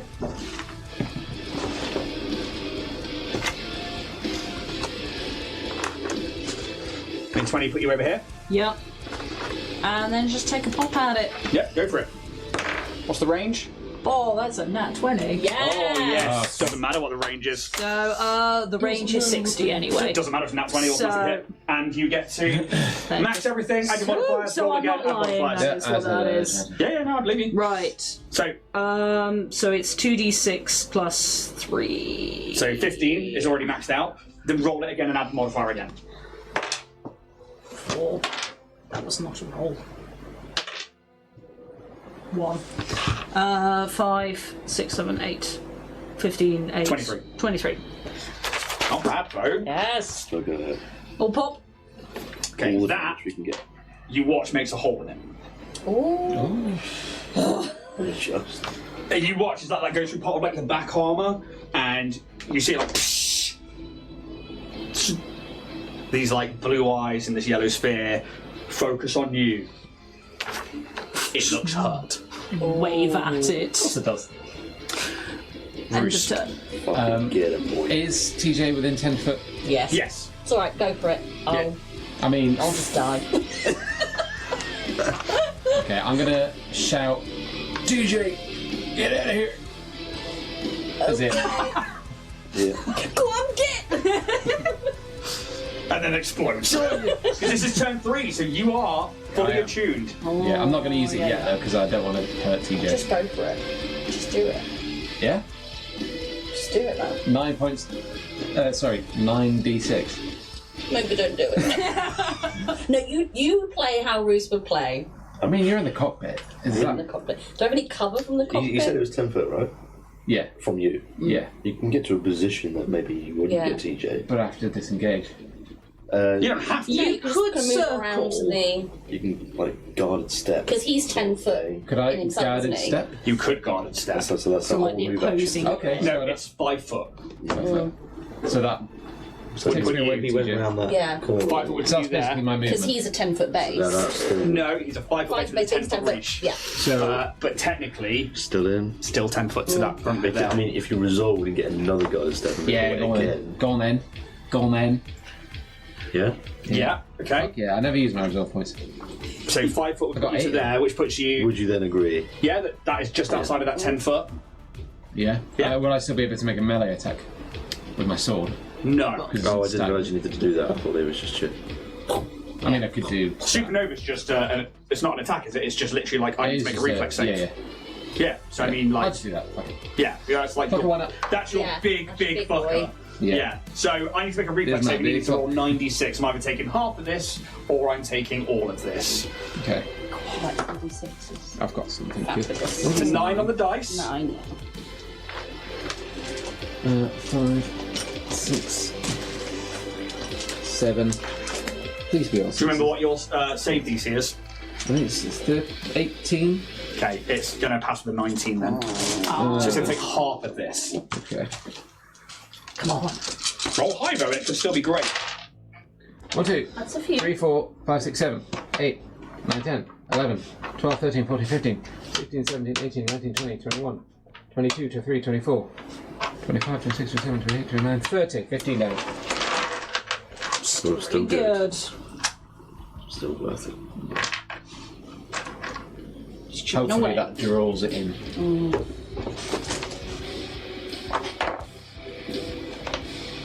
How's it look? Yes. Like, it's not going to destroy the creature because it's so armoured, but this is going to take it down to 0 hit points. I guess it's going to ruin some paintwork, is what it's going to do. You know, in Force Unleashed, where he just does that, everything else just turns out. It's kind of like that, but all the paintwork just gets fucking Okay. peeled off, but then also some of the alloy that bends out of shape. Awesome. This solar energy just erupts from Roos, and you watch as like it sees it coming, and it goes to like grab at your throat, but you've like taken a guarded step, and you like dodge out of the way. It goes to like grab your throat again as it sees you powering up, and you just let rip this solar energy, and it's almost like you connect with the solar flare that is now happening outside of those doors as you watch these like winds of enormous heat erupting and lashing across the body of this security robot. You start to watch as it's like reaching out to you, it's starting to like stumble like with its knees, and it like goes down, its head like looks up to you, the paint is like melting away from this like sphere, its eyes start to flicker, and then the power stops and it. I did not expect to kill it.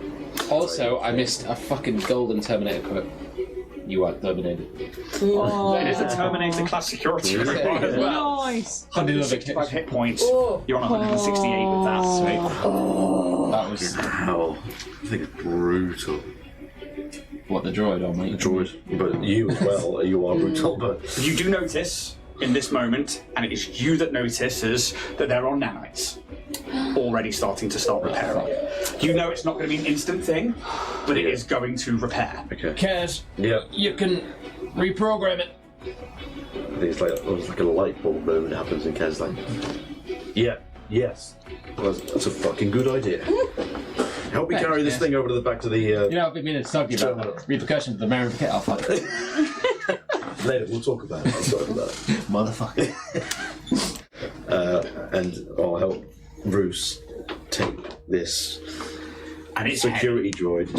It is. Yeah, you guys, like, between all of you, have to drag this thing over. And you both felt how hard this thing fucking hits. And you in the vehicle felt the whole thing get buried into the ground. Like a grandmother in a smart car. Yeah, it literally is that. You, like, all of you, move it over to the workstation that it was at before. And, like, throw it onto these crates that it was on. You tell me what you're doing now. I'll grab the cable that was once plugged into it. Yep.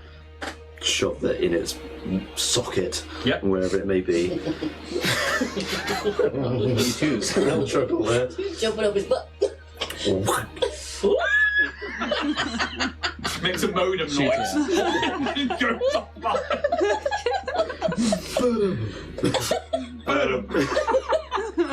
And I'll. Nose mister. Boom. I think I'm going to need all the help I'm going to get if we're going to try and actually get this to work. Let's do it. All hands on deck. All hands! And I'll just start trying to, like, kind of, I guess, hack into the system to start running a program. So you can see that the update that they're doing now in this point is designed to basically give it a new firmware update to, one, stop people hacking into it, and two, it's part of its programming. It's like, this is like Citadel issued protocols. You've stopped the main upload. Intercept it and like sort of change parameters and stuff. That sounds like a computer's check all around. If everybody's helping, Yeah. Pez, automatic aid from Pez. Auto from TJ. Also from. Yeah. We've got +2, no. So you've got to roll me a 10. 5. Okay, so 2, 4, 6. You're only going to get +6 on this one. Come on. 35, exactly. The birth of Popty Ping. Popty Ping. I'm going to put that in the code. Your name Designation. is Popty Ping. Okay, so you Carrier begin to start like. It's going to take you 500 watts. a good 10, 20 minutes to do this, and it's going to take quite a few I'm just checks. going to do it like, I think Take 20. You can, but it's not guaranteed to get you the success that you need, because there might be firewalls or other things that might kick in. But you could take 20. I'm not going to tell you what the DC is, but we may as well try the best Yeah. we can You do. know, I mean, you can roll high enough. But... If I know, like, from trying to like get into this program, it's going to take about 10-20 minutes, then I may as well use that time. And we'll just have to keep an eye out. Yeah. yeah, Yeah. taking the 20. Yeah. Okay. If you were to take 20, you would score a 20, and you'd have your computers on top of that. 42. We'll see. Yeah. Then, I would say that taking 20, you would be able to succeed, which gives you the +8 on top of that one. On top of 42. Well, that's a 50. 50? 50, yeah, yes, it is. You smash that check. And over the next 20 minutes, you are able to reprogram this droid. Popty Ping. Yeah. Popty Ping designation. Just give it a new designation. Yeah. And it throttles you. It's like, I am Popty Ping. So, The designation of this droid is XP96. not anymore. No, Popty Popty Ping. And that's what he says when he punches someone. He goes, Popty Ping. Catchphrase. Put that in. Catchphrase. Top catchphrases. You've been Popty Pung. Popty Ping. And I will put in the names of our crew. Yeah. Essentially as like, these people are to be left unharmed. Everyone else fair game. Indeed, maybe like from the data pad, any sort of like life sign data that I've got from the crew, I'll just sort of put into the computer so that this thing, when it sees us, it can kind of match those two sort of data sets up and go, right, recognise as friendlies. Essentially, you're making an NPC for the crew, Yeah. mechanically. Another one? I can't do this.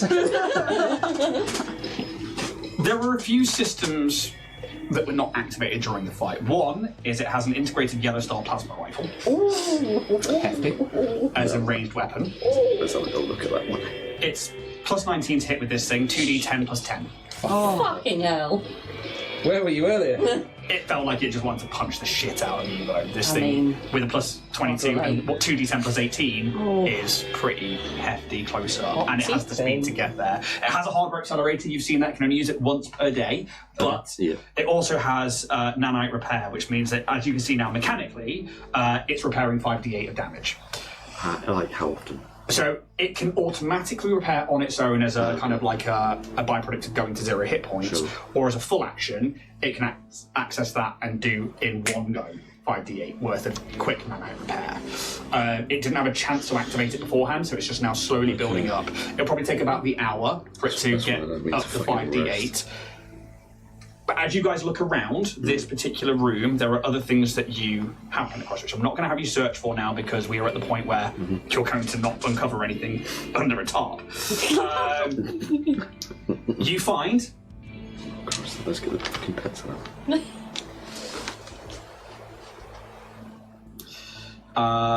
There are In the mechanics bays, there are nanite patches. Oh. There are 6 Mark IIIs and 6 Mark IIs. Yeah.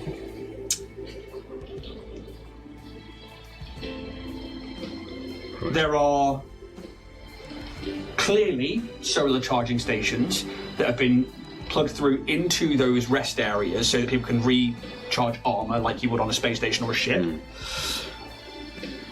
There is a... I need to see the Talon Guard sheets because there would be spare weapons and ammunition.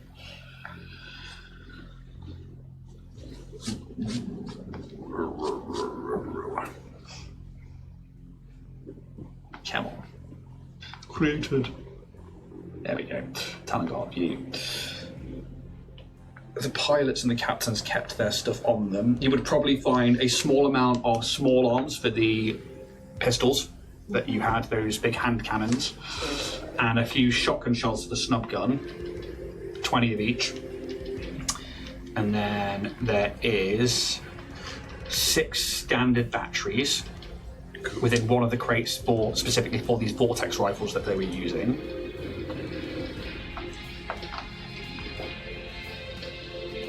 I think that's it. Try and double check they haven't got a pistol on them. That's now not loading. I will let you know about pistols if they get to that point. Okay. 20 minutes or so passes, and you think you have reprogrammed this droid. The other things that are on is a vocal processor that's been turned off, and Sid. Turn it on. If I would have seen that in the code when I'm sort of programming, I would have turned it on. yep, vocal processor gets turned on. Yeah, Welsh accent. Yeah. Long lost world. I'm Popty Peng. It does not have an accent modulator. Yes, it does. It's a basic vocoder. That'll do. I was going to say its own name. That's right. It also Dial. has security protocols, one of which is a door code. Nice. Good. Shocking. This is too easy. Easy. We just got fucked up. Yeah. You did. Actually, no, I got Oh, sorry, it's a Street Sweeper Thunderstrike. That's the weapon. But you guys picked those up before. The other ones, but there is 2 spare ones here if you want them. 20 minutes goes by, and you have the option now to repower this thing back up. It's still heavily damaged and it's still trying to repair itself, but it is in a position where it can be turned on. Yeah. Yeah. Test if it's friend. Big red button, whatever that may be, on the. It's just an empty. Turn on. Wow. Hang on, do that again. Let me get a close up. Cinematic. It's like, and you watch, it's like the head, which is in this downwards position. You watch those like blue eyes flicker on. It's like for a moment, I'm just like, I've got a gun on my side, ready to just fucking. I am XP96 or Poppity Ping. Yes. Hey. Hello, Popty Right, Peng. Lord. And that is where we'll end today's section. Yay! As you guys gain a security droid in this moment. Thank you so much to people here on Twitch and to YouTube and podcast listeners. Obviously, if you're on Twitch, stick around. We're going to do the Drift Debrief. If you're on YouTube, you can check out the Drift Debrief if you are a member of our YouTube members, which you can go to our main page and see that there. Otherwise, we'll be back next week for some more Orion's Hope, and we'll see what happens if we can get through this main door into the root works of Keydell. Until then, may the dice gods be ever in your favour, and if you're on Twitch, stick around. Thank you very much. See you later. Bye. Bye.